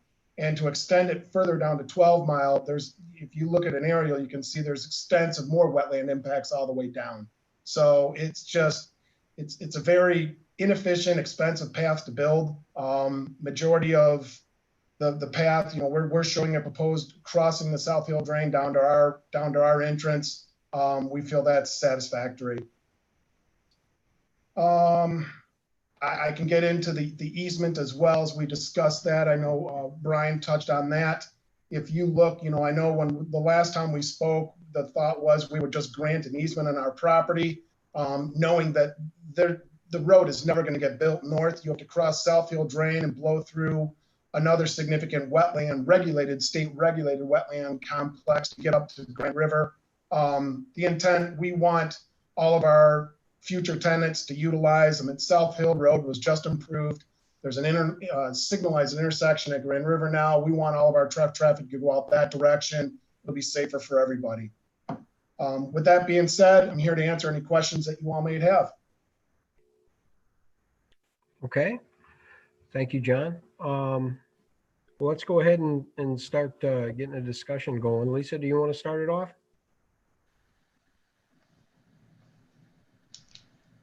Well, I'm still kind of torn with the length of the cul-de-sac, but I'm I'm just trying to get a little, I'd like to hear some more comments from the rest of the board regarding the previously discussed connection up to Grand River, because I know that that had been mentioned by a few people, and I know Brian said that it's not recommended. So I'm still kind of on the fence with that. Okay, you want me to come back to you? Yeah, if I have anything after, then sure. Okay, sounds good. Chris, you want to go ahead? Sure. I guess we can start with the pathway question. You know, we get a lot of the pathways to nowhere. This one probably actually might be a pathway to nowhere. Lee Road south of there is the only real connectivity benefit, and that's still another 500 feet south of their property that would get to any type of residential development. And then, as they said, another close to a half mile to 12-mile road. So I guess in lieu of, you know, building that remaining segment, a contribution to the pathway fund would probably be acceptable if the applicant's willing to do that. And then we can, you know, look to use that money to fill in more legitimate gaps. You know, I was the one that really wanted that second connection, or at least a potential to get out to Grand River, just from a traffic standpoint. You know, the more options you have, the better traffic can flow.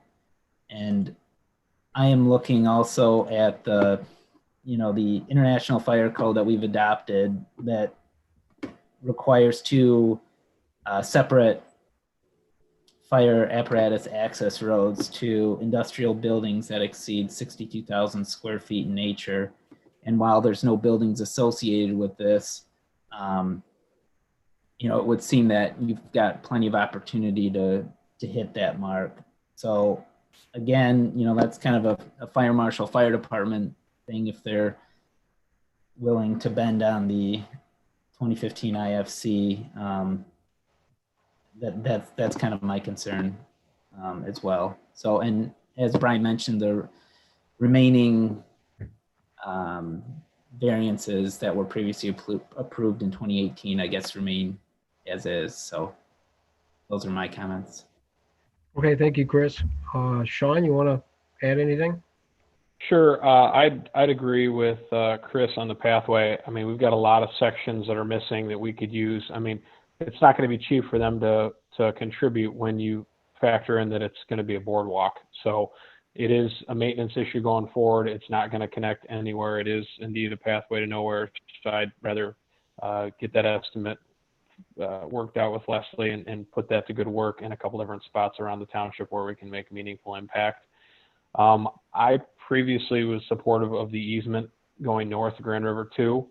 My thought is why don't we do a boulevarded entrance at South Hill instead? If we're going to take that out, let's boulevard the entrance to this road and separate the lanes of traffic, which is commonly, I mean, it doesn't solve the secondary point of access, but if we widen that out a little bit and put a boulevard to separate the traffic incoming and outbound, then, you know, the fire department generally prefers that over nothing.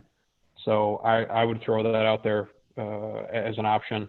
And, you know, to what extent or how deep, that's something that the fire department and Leslie can figure out as far as I'm concerned. But it'd probably dress up the entryway to the development and probably be, you know, could be a win-win. So that's my thought. Okay. Patty? I like the development. I'm glad we don't have the second access. I think now that it's been paved and there's a traffic light there, if you have big trucks coming out of there without the light, I think that would be very dangerous. So I'm glad the second access is gone. I like Sean's idea of a boulevard. I like that, to separate them coming in and out. That's a great idea. I have no problem with the pathway. I agree with everybody else that it's a pathway to nowhere, and hopefully we can work out a sum of money to for the pathway fund. And actually, those are my comments. Okay. Michelle, you want to add anything to that? Nope, I think mine are all the same as everybody else, and good idea, Sean, on the boulevard too. I didn't consider that. So yeah, everything else is good. That was a bummer if it was going to have to try to come out to Grand River. Just another driveway out is not good with the nice intersection that's there. It should work fine with them just coming down South Hill, especially if they're willing to pave all that. So I like it. Okay. John? Unmuted. Excuse me. I'm happy with it the way it is. I'm not concerned about the length of the road because I see a lot of, I don't know if it'll be lawns. I don't know if it'll be lawns, but there's plenty of places off the road that if need be, they can get to. I'm just, the boulevard would be nice, except it's taking away from a couple of the lots. So I don't know. I wouldn't make it a condition. Other than that, I think it's fine. Okay. Thank you, John. Yeah, my comments are pretty much the same. I never liked the boardwalks to nowhere or the sidewalks to nowhere. They never seem to do us any justice here. And as far as the road to Grand River, I think the biggest kicker on that road to Grand River was the impossibility to build it. I mean, and it was through a wetland, and I know we as a group always worry about disruptions of wetlands. And I think that in order to build a road to Grand River through that, the properties that we asked for was going to disrupt quite a bit of wetland. From what I understood, they couldn't even put a building on there. There was too much wetland. So I'm good without that easement there. The boulevard, I don't know if it's workable for the project. I guess that would have to come from John or Adorno. And as far as what Chris asked, is the chief still with us? Chief Van, you around? Uh-oh, okay. Well, he's on there. I would just detour that question to him that Chris had if it would be a problem for the fire department. But other than that, I think the project would be a real plus. Hey, Chief, there you are. Took me a minute, caught me off guard. Yes, I was listening as far as, I mean, we would do the, take a look at the code and review it, but they're legitimate points. Can you hear me? I couldn't hear that. Try her again. Okay.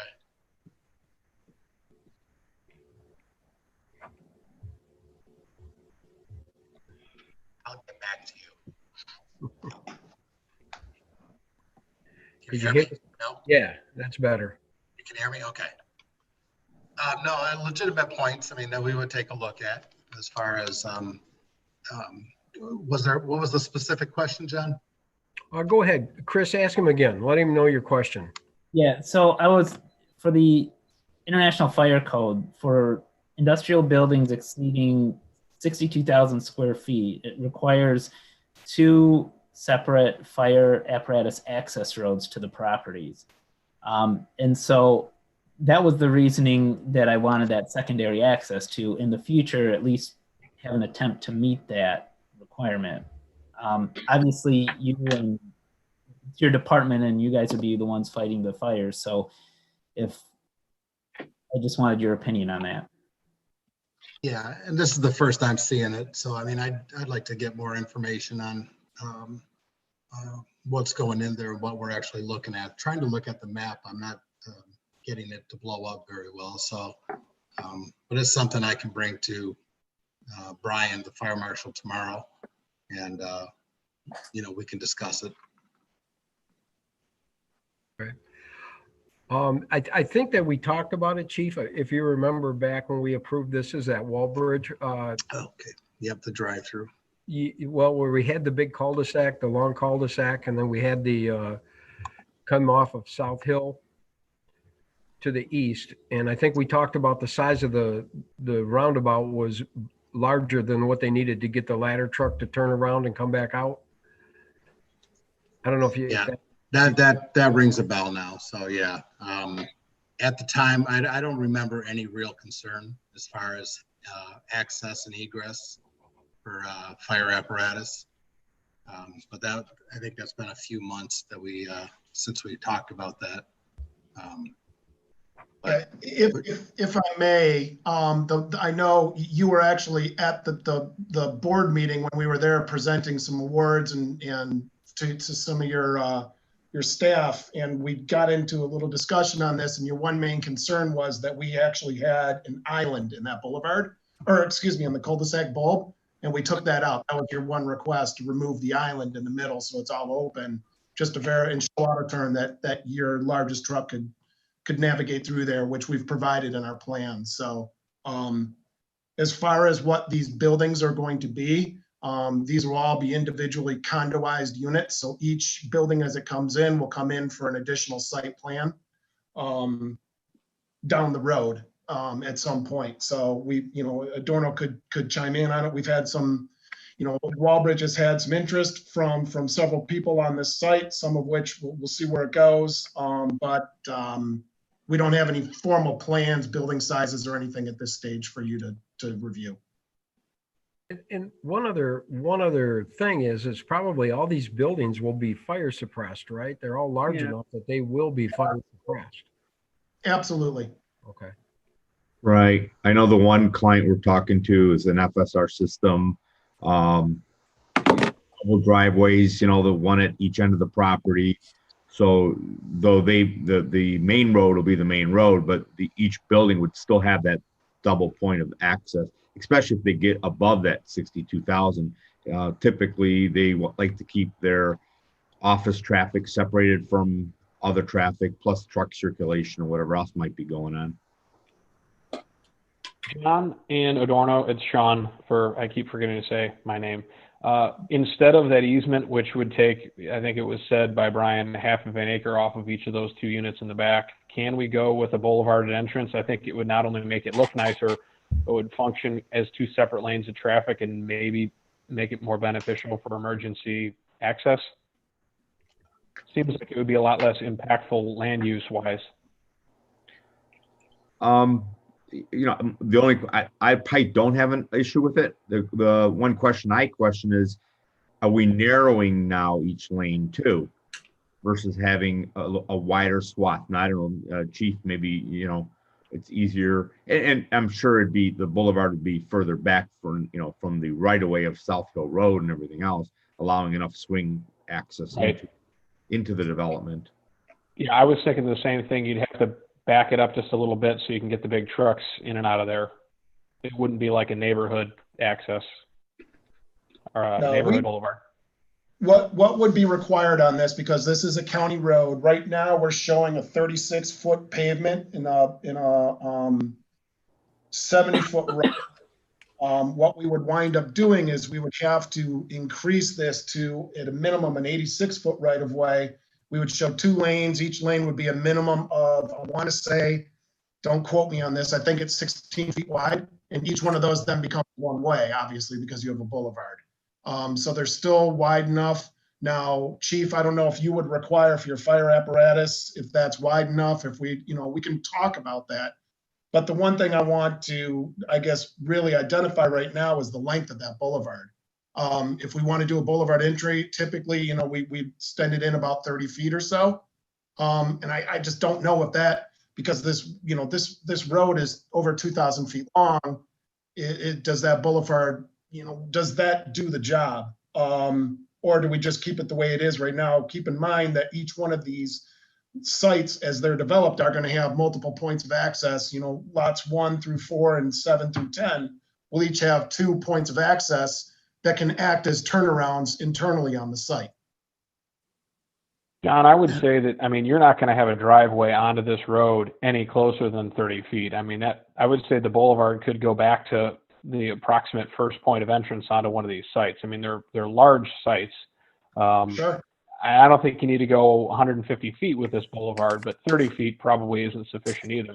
If you go back 60 feet with a boulevard, and I can't imagine there'll be a driveway any closer than that to South Hill. Would you agree? I don't know. Honestly, I'm just throwing a number out there. I don't know. And I think it could be worked out at the staff level to make it Right. look good and function. I understand that. I don't know as far as spacing goes, simply because these are, you know, the site's rather irregular in shape already to start with, and trying to get lots on both sides. These lots aren't optimal for your traditional industrial development. They're wider and they're more narrow. So I think what we'll wind up doing is try and maximize your entrances coming in, and they may be closer to the entrance. I candidly, I can't give you an answer one way or the other where I think our entrance would be, but let's just say we'll cap it at a 50-foot boulevard coming in, and we'll see where we go from there. If that works with everybody. I just question if a boulevard really makes sense. I don't know. I'm good with 50 feet. Well, and I guess I would have to bring the chief back in. I mean, is it easier to navigate a drive with a boulevard when you're in a hurry to come in, and try to get around the boulevard, or is it much easier to navigate an open cut driveway? Yeah, you know, just looking at this particular one, I mean, we did look at this, and myself and the fire marshal were pretty comfortable with all of the access that we had. You know, the idea also that the most important thing for us too is that the buildings are suppressed, you know, so that eliminates a lot of our problems. And so just from my recollection of when we talked about this before, I think we were pretty comfortable with all of the different ways that we could turn around and still be able to respond to the next call is what we're looking at often as well. And we were comfortable with that. So as far as the boulevard versus, what was that? I'm sorry. I thought you were done and I jumped in. Sorry. That's all right. I am done. Go ahead, Sean. Well, I was just going to say, if this is being designed for semis, I mean, they're bigger than your fire trucks are, and I think it would accommodate you. I mean, I don't want to speak for you, but I just think it breaks up the entrance. It splits the entrance a little bit. It makes it look nicer, and to me, it seems like a fair exchange for, you know, an acre of land that would be chewed up by an easement further in the back. Seems like a pretty good trade to me. All right, Lisa, I'm going to give you a shot. You want in? Well, I think the comment that Sean made about having the possible boulevard has started to have more conversation with it. It makes me feel a little bit better about not going out to Grand River. And I do think too, if we can get a contribution for the sidewalk, I'm always talking about sidewalks to nowhere. I'd rather fill in those gaps that we've identified and use some of those funds to connect some of the different paths. So I'm pretty happy with that as a possibility. Okay. Well, Adorno, I guess the question to you is, would you want to look at a boulevard in the front of the entrance? Or if it makes sense for circulation, you know, I mean, you guys brought up another point just by mentioning semis coming in and out of there. I just don't want it to become a maintenance issue for semi trucks running over the corners of the boulevard as they're coming in and out. But I just got to make sure, John, that we can make it work circulation wise. I'm okay with it if it works, you know. And then what about the contribution to the sidewalk fund? I mean, I think Leslie would have to probably come up with a number. Are you good with that? Yeah, I would rather contribute to something. I'm with all you guys. The bridges to nowhere, I think those days are kind of gone. I've gone around a couple of cities and townships in our area and looked at so many of these things that go to nowhere where they've actually replaced them like 3 times over a 20-year period and they're still not connected. Yeah. No, I think we all agree with that. I think everybody was online. I think everyone was asking if you would contribute to you know, continue them elsewhere for the contribution. Yeah, obviously within a reasonable amount to agree to. And that would, Leslie, you could figure something out for that? Yeah, I can do an estimate. Yeah. Okay, well, with that all said, is everybody satisfied with what's going on, or any more questions? Okay, then I'm going to ask Ken to see if there's anyone in the public that would like to speak. Okay. Again, to any callers that would like to speak, *9 on your phone. That will alert us that you would like to make comment. If you'd like to make comment, please state your name and address for the record. And we have a caller. Last four digits are 1218. And you're unmuted. This is Eric Ozog, a resident of 53903 Springwood Drive. First of all, I support it. It's nice to see potential for new industrial businesses coming in. I also wanted to take the time of going through everyone and listening to each one of these. Appreciate the focus on the walkways through the areas, especially around the downtown areas, by the potential spot for the Jeep dealership as well. I want to commend everyone because as a resident, I really want to appreciate the fact that you're looking at taking funds to fill in some of those gaps that are hard to fill in lieu of just pushing for sidewalks in this spot. So thank you. Thank you, Eric. I appreciate that. Mr. Dillon, we have no other hands raised at this time. Okay. Well, thank you very much. We're going to close that up and we're going to ask if somebody would like to make a motion. I'll make a motion to approve AP 20-05 with the elimination of the previous easement between, was that lots 4 and 5, Brian? Yeah. Okay, with the elimination of that easement between 4 and 5 running north of Grand River, and instead a boulevarded entrance coming off of South Hill for a minimum distance of 50 feet. And that would be a landscape boulevarded entrance, and at the staff level, you guys can work out those specifics. And then a contribution to the pathway fund in lieu of the continuation of a pathway further than this entrance, as shown on the plan, down South Hill Road. Does that make sense? I think so. Do we have a second? I'll support I have a that. question. Oh, all right, we have a motion and support. Go ahead, Lisa. With the contribution, is that going to be based on a paved pathway or a boardwalk in the calculation? I think it's isn't it, Leslie, based on whatever you'd have to put in its place? So wouldn't it be a boardwalk? Typically, yes, but this one, I think that cost would probably be in the $500,000 range. So I'd probably do the estimate and submit it to the administrative committee if that's acceptable to the township board. Okay. Boardwalks are $500 a foot, typically. Yeah. It's not costing that much to pave South Hill Road. Yeah. All right. Well, we'll work through that. I would say that we could work it out with the administrative team. You guys could work it out. Okay. That sounds great, John. Thank you. Okay. Would you call this by roll, please, Kelly? Sure. Lisa Blades, Yes.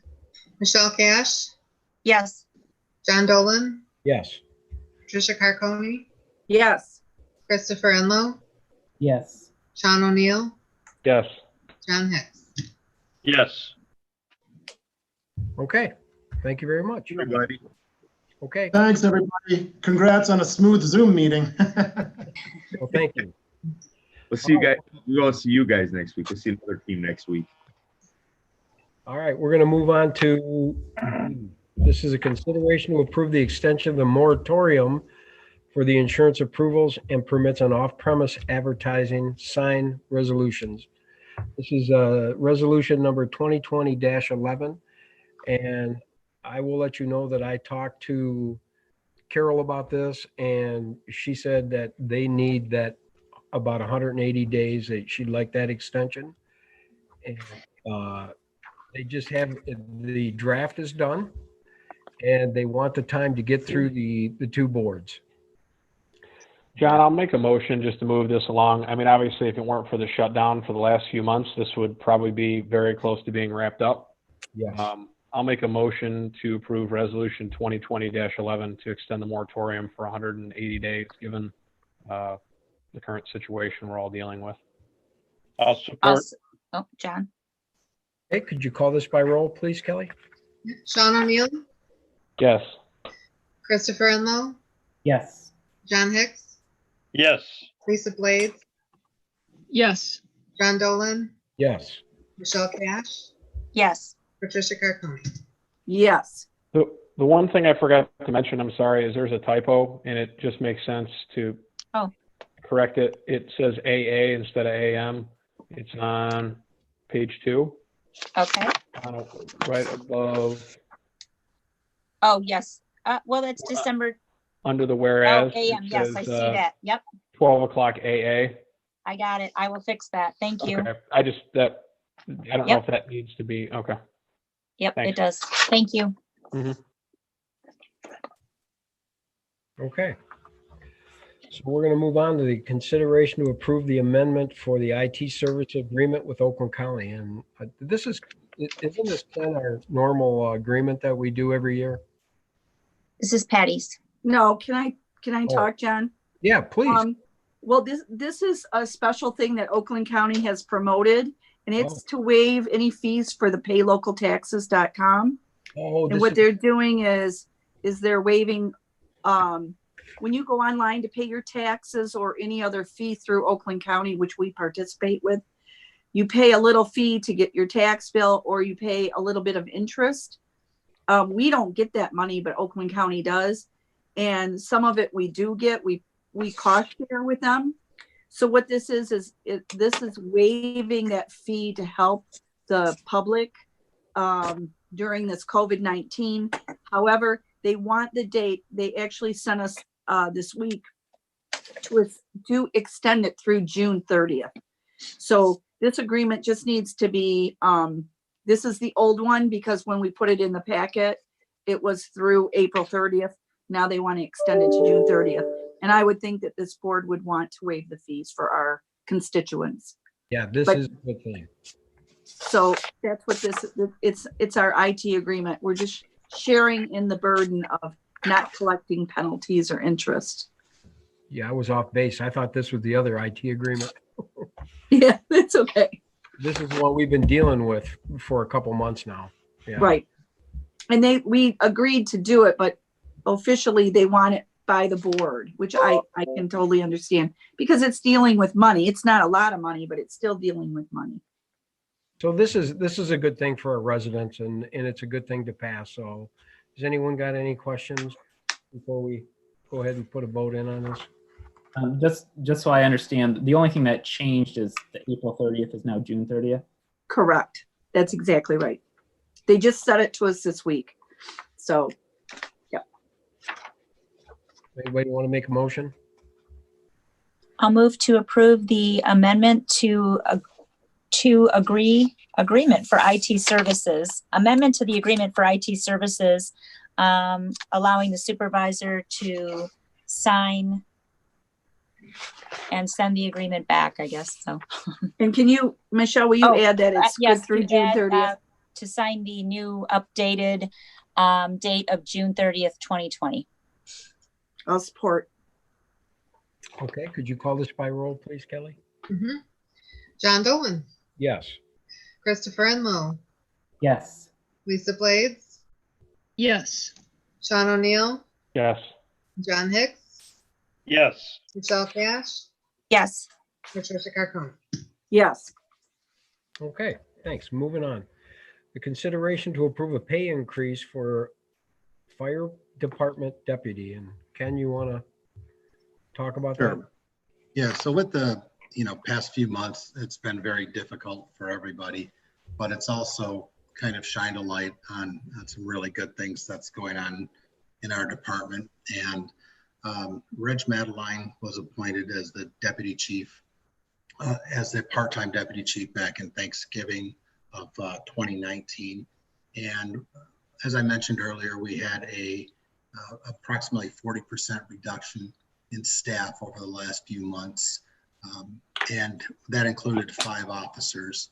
So Reg, has just been doing a phenomenal job since he's been with this community for years, and he's continued to be paid at the sergeant's rate. And so this was just trying to make it more fair and more representative of the work that he's doing. So it was considering getting his pay rate up another $4.39 from the sergeant's rate to from 1961 to $24 an hour. And again, since he's part-time, this would not be a dramatic impact. There would be no budget amendment forthcoming. And I just think that he's been doing the job, and I would like to see him get rewarded for that. Okay. I agree. I see him quite often, and I think he's doing an amazing job. And with that being said, I'd like to open it up for any questions to the chief. If anyone has any questions, please go ahead and ask now. Okay. If not, Battery's low. I guess we should make a motion to go ahead and give this pay increase. I'll make a motion to approve the pay increase as described in Chief Van Smerentek's, I guess, budget item. Okay. Support. I'll support. Oh, John, go for it. Who's supported? Hicks. Hicks. John Thank you. Hicks. Sorry. Okay, Kelly, could you please call this one by roll? John Hicks, Yes. John Dolan, Yes. Sean O'Neill, Yes. Christopher Enlow, Yes. Lisa Blades, Yes. Patricia Carconi, Yes. Michelle Cash. Yes. Okay. We're going to move on to the next. It's a request to hire a full-time firefighter. Thank you. Go ahead, So, Chief. When we did the promotions last year and established career firefighters, we also established a list. And what has happened in the last few months, and as we go into the summer months, we've had to basically convert 3 or 4 part-time paid-on-call firefighters into full-time firefighters to cover any open shifts. And like I said, there's been no complaints from them. They've just done a phenomenal job. So the next person on that list, the eligibility list, was Joe Call. And he has been working 9 or 10 24-hour shifts, which is typical 8 or 9 or career or full-time firefighters monthly shifts. So he has been doing the job, but he just hasn't been getting any of the benefits. And he's been doing it for months, and he'll still continue to do it through the summer.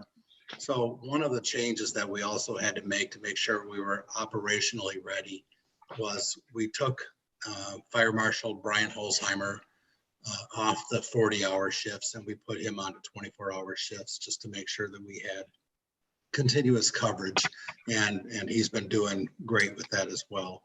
If we were able to hire Joe Call along with putting Brian on the 24-hour shifts, that would give us 2 equal units, and that would just give us a very stable capability in response. And when you look at, okay, what is the cost? If we've already got the budget of the fire marshal, and now we've just converted him into a firefighter / fire marshal. And so that covers the cost of hiring a firefighter. So basically it's getting 2 for 1, the price of 1.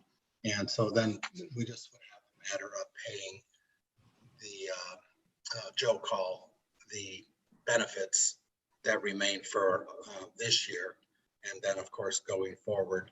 But the approximate the numbers, if you have that in front of you, are pretty minimal. And again, I don't see it as a detriment or something that needs to be amended, because either we're paying them from the firefighters budget line or from the career line. So it's not that much more to add him and to bring him on board, and then just to strengthen our units with 4 per per unit.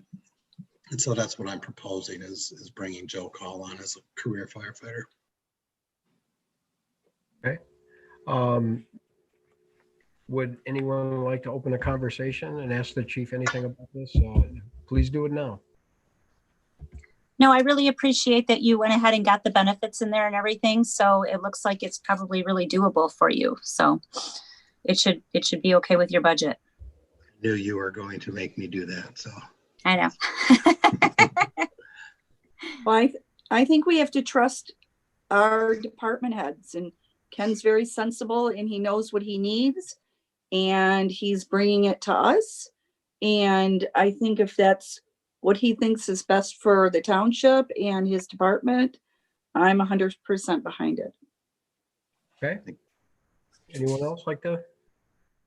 Fire department's done a great job. They always do a great job, but especially over these last few months where things were pretty trying, and I support this, and I thank them for everything, as well as the sheriff's department. I agree.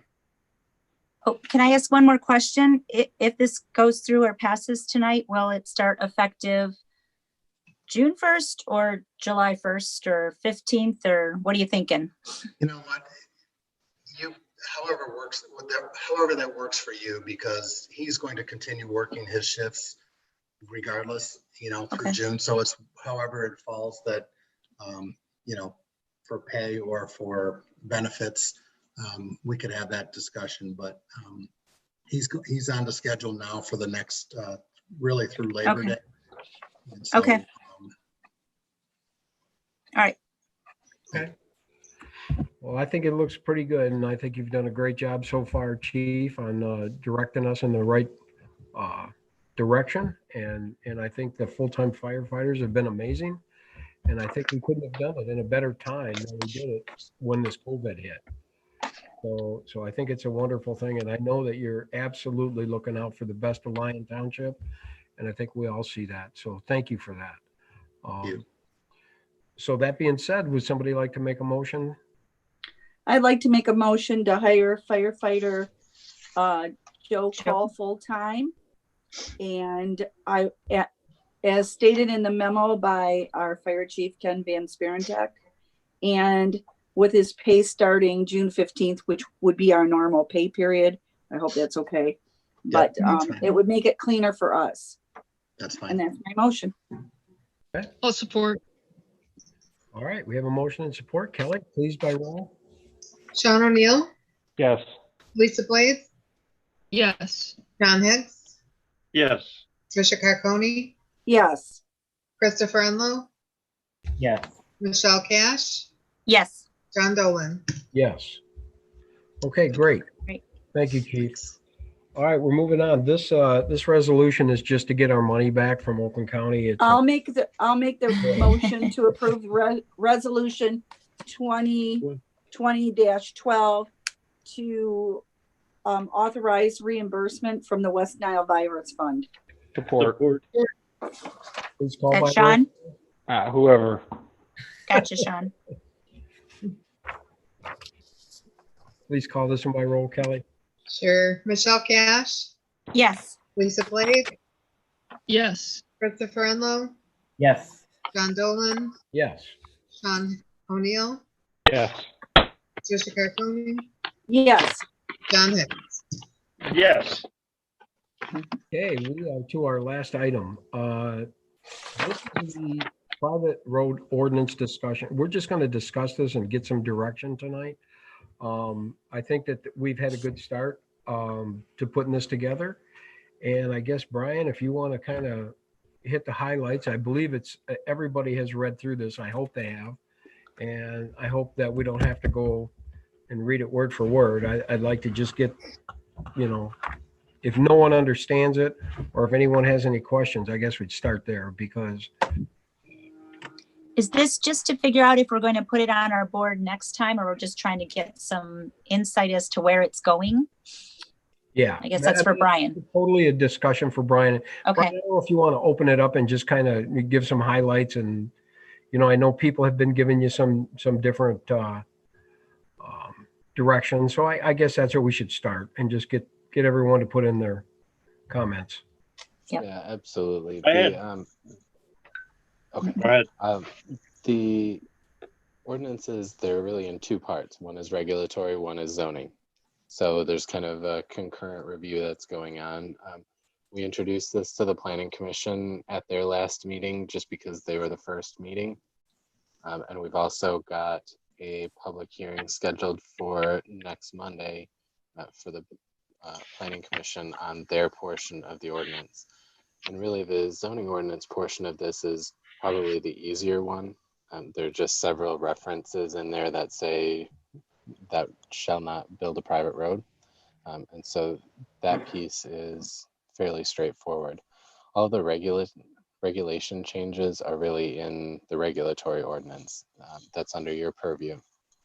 So I'll just hit a couple of highlights. Like John mentioned, we're looking at allowing a private shared driveway of up to 330 feet. And so that would allow 2 properties to be accessed by 1 road. That shared private driveway would not have to be paved. We would also open things up for a gravel private road of up to 1,000 feet in length and a maximum of 6 residential lots. And then finally, we've got our third classification, which is a paved private road of up to 1,500 feet in length for up to 15 residential lots. We picked those numbers based on internal conversations, Leslie, Carol, John, and I, as well as we've done research on surrounding townships that do allow private roads currently. And there wasn't one consistent standard or variations. So we've picked what we think best fits the township, specifically because of all the narrow, deep lots that the township has. We're also modifying the process to allow for administrative review, which would include myself or your planner, your engineer, your attorney, fire marshal, anybody who would need to be called into to comment on one of these. And then final approval authority, as it's written in this draft, would go to the township supervisor. So we'd really be treating this like a lot split that we do today. So right now your planner and your engineer are reviewing every single lot split, but we are not the approvers. We still submit that to John Dolan today to approve a lot split. We are modifying the organization of the ordinance a bit. Right now there are pieces that, such as maintenance agreements, access easement agreements, things like that, that are found in places in the ordinance that don't necessarily make sense in terms of process and procedure. So we're moving those items down to the same time where we would be requiring engineering review. So once we look at the layout for do the amount of lots and do your length of road make sense? Are they allowable per the zoning ordinance? Things like that. Once that gets approved, then it will go to engineering and legal review for fine tuning. So we're defining that a bit.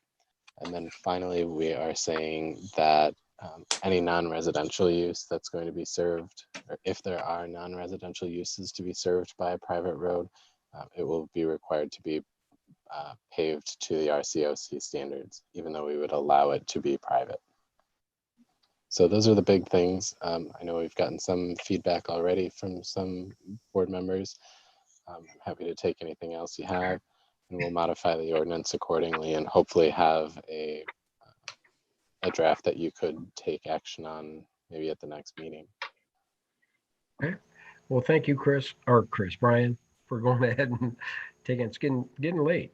Yeah, thank you to Chris too. Chris, thank you. So I want to open it up, and I would like some discussion on this, because it's a big deal. It's a big deal to open up private roads again in the township, which I believe will be a major factor in helping us, develop it a little differently. Also with shared driveways. So I think it's a big deal, and I would like as much input to Brian and Leslie and Lisa Carol, everybody that's been working on it so hard. It really is a time to kind of give your input. One of the things that I wanted to make sure that everyone understood is we're trying to make this very attractive also.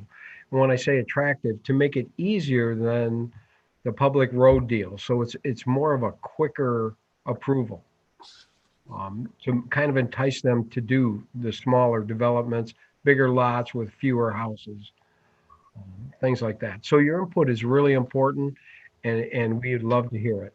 So anyone who wants to start, please go ahead. If you have any.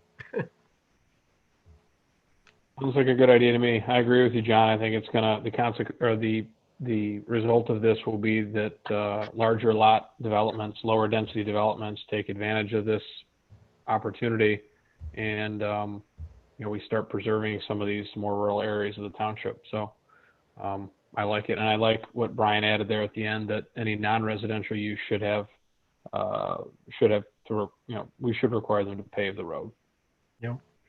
The only thing I would say is if the gravel road, and I guess the road commission would require that an apron to be paved off of their paved county road if they're going to extend a gravel road. I'm sure that's a standard at this point, but just wanted to make sure I mentioned that. I know you've got 21 pages here, and yeah, I'm sure it's found somewhere within it. So well, yeah, this is a good idea.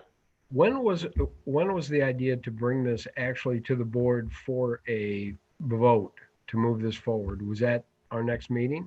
Is that what you were thinking, Brian? I think if we're all in general alignment, we can still collect comments over the next couple weeks in preparation for that meeting. But if we're not hearing an absolute no or completely dissenting opinions, then I think we would be on track to present it for July.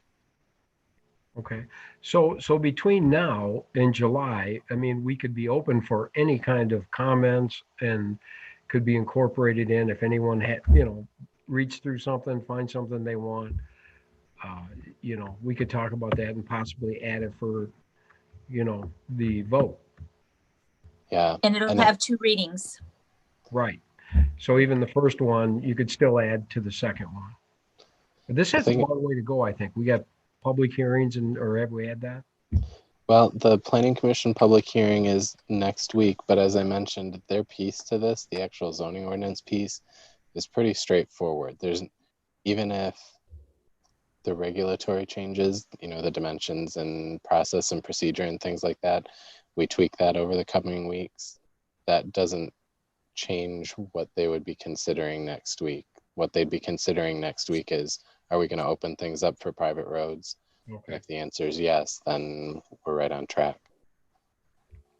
Okay. Well, would anybody like to add anything to the discussion, or are we good? John Hicks, I sent my comments to Brian, but the biggest concern to me was 6 houses on a 1,000-foot road. It would all depend on how that was divided. But if it were divided into 5 small lots and 1 large lot, and the guy come back later and he wants to split that lot, what do we do? One of the pieces of the ordinance that we have forced somebody to think about from the beginning of development of a private road is, how are you going to add more lots or allow adding more lots? Or technically they have the option to say, we are not going to allow more lots on this private road, but it would all be spelled out in the access agreement and maintenance agreements. So we're leaving that as an option, but really each development would be required to weigh in on their own. Okay.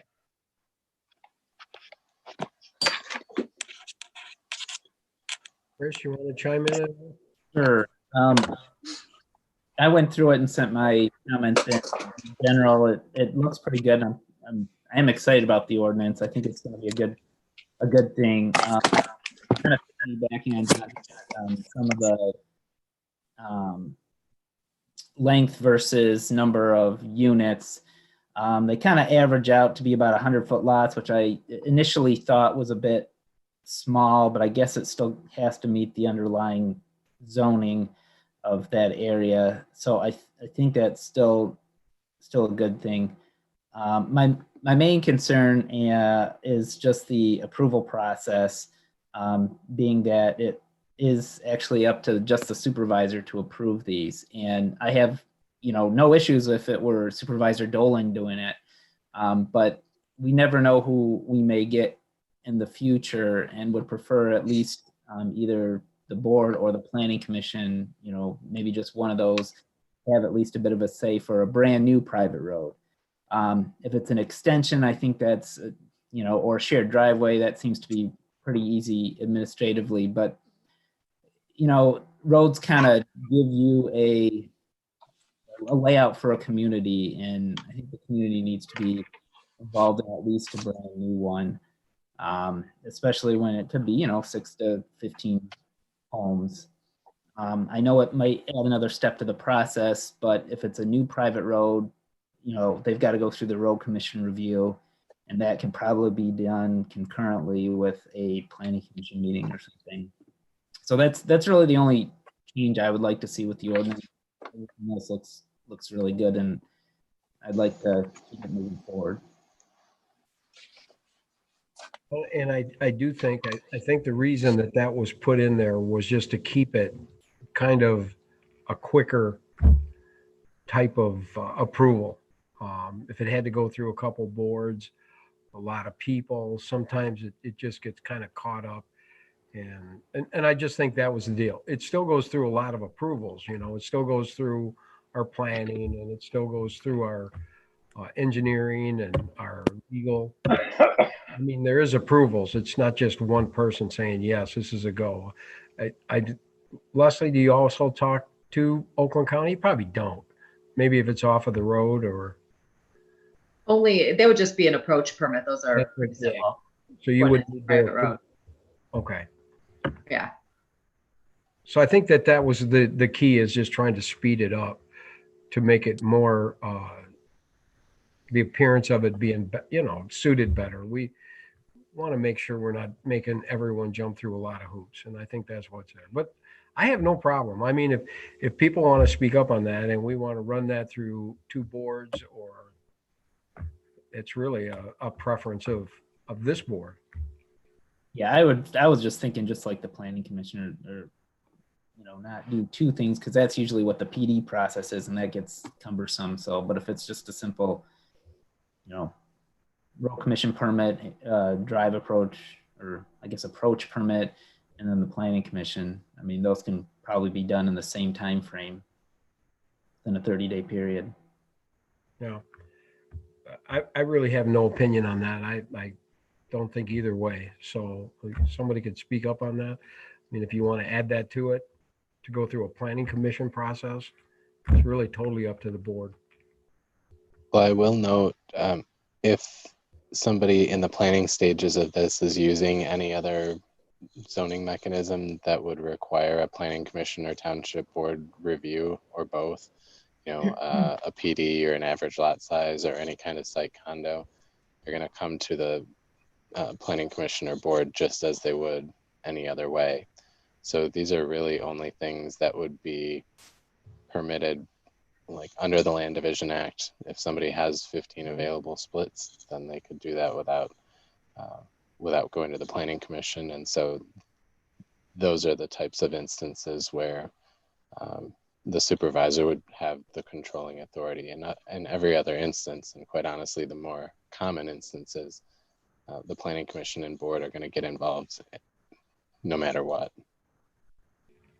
What is can I just ask one question, John? Absolutely. What does the board think if it was a lot split situation on a new private road, if that was handled administratively? And it could always go to the administrative team if you wanted more than one person to look at it.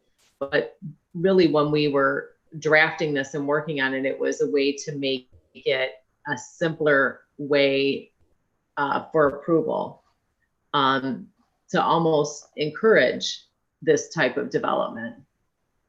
Would that be something that would be reasonable if it's 15 lots or less and they have that many splits available? Anything more than that would be a condo anyway. So that would go to the planning commission and I think that to the board as well, correct, Brian? Correct. So there are safeguards.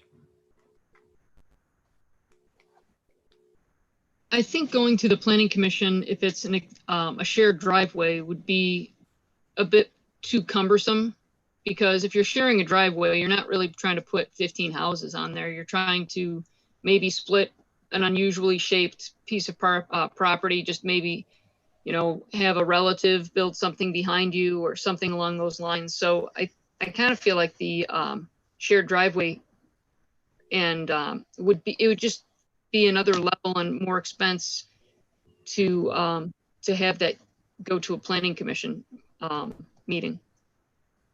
But I'm a huge, I'm incredibly in favor of this whole private road ordinance coming back and shared driveways. I do think that we can maintain a little bit more of the semi-rural character and help out some people who have who want to stay in the township, but they don't necessarily want to have the full acreage, but they want to split it with perhaps a relative or just a couple of houses. I think it's a great method. Okay.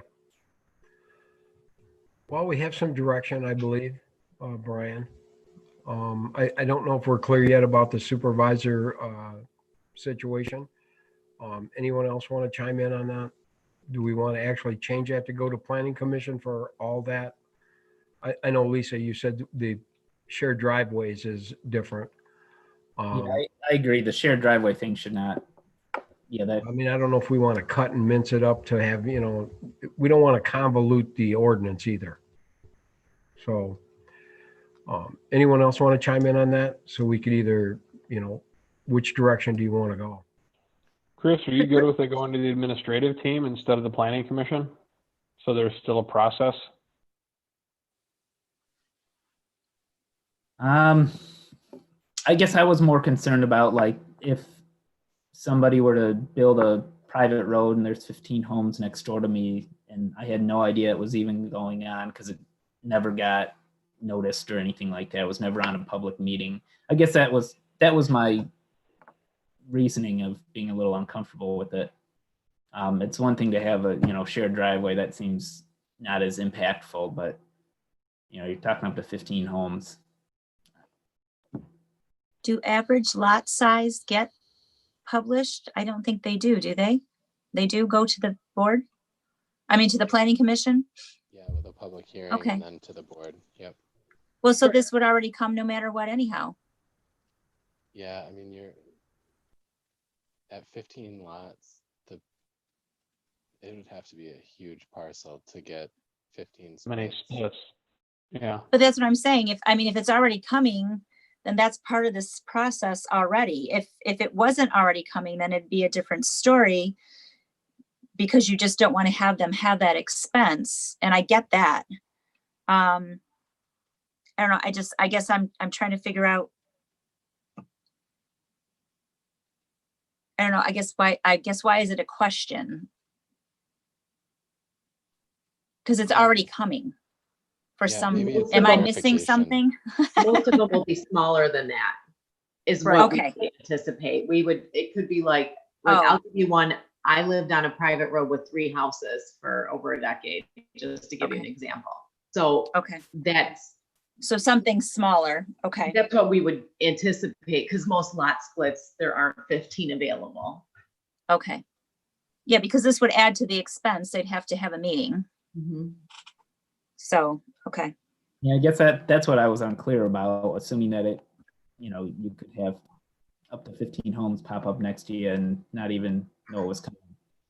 But if it was already going to have to be in front of a planning commission, then I don't know. I guess that's where my confusion is, I guess.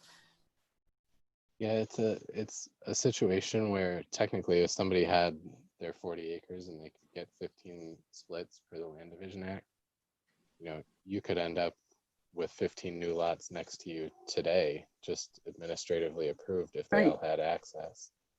Right. The lots is fine. It's just the road network that was kind of throwing me, because you could have a parcel that already has road access and they just split them, and that's no big deal. It was just the act of creating a new road system that, I don't know. And that's probably different than this, where someone would just be splitting property and putting a private road in. And again, another expense to add to it is a meeting. Yeah. I don't know what the costs are for a meeting for planning commission. I'm not sure. I don't take in that money. Let me ask Catherine and then we'll figure it out. I'll send you guys some thoughts. All right. Well, I think we've gotten a lot of things. It seems like everybody's in favor. Oh, yeah. A couple things that we have to iron out, which is normal. Yeah. Well, that's what it's for. And we can continue working on it. Okay. And maybe next month we'll have it in and get a first reading. We'll see. Okay. Sounds good. All right, everybody. Well, Thanks, Brian. I guess we're to that magic moment. I'll make a motion to adjourn. Support. Support. Okay. Thank you, everybody. Thanks. All those in favor? All those in favor? Aye. Aye. Aye. Thanks, everybody. Great job. Thank you. Great Bye-bye. job, everyone. Good night, Ken. Nice job, Hey, everyone. Good Hey, night. Ken, how long is it going to take you to clean your stuff up tonight? Much quicker than usual. I do have to let YouTube wind down here for a minute though, but yeah, Great job, Ken. Thank you. yeah, you guys did great. Thank you very much. Bye. Bye. Bye. Bye.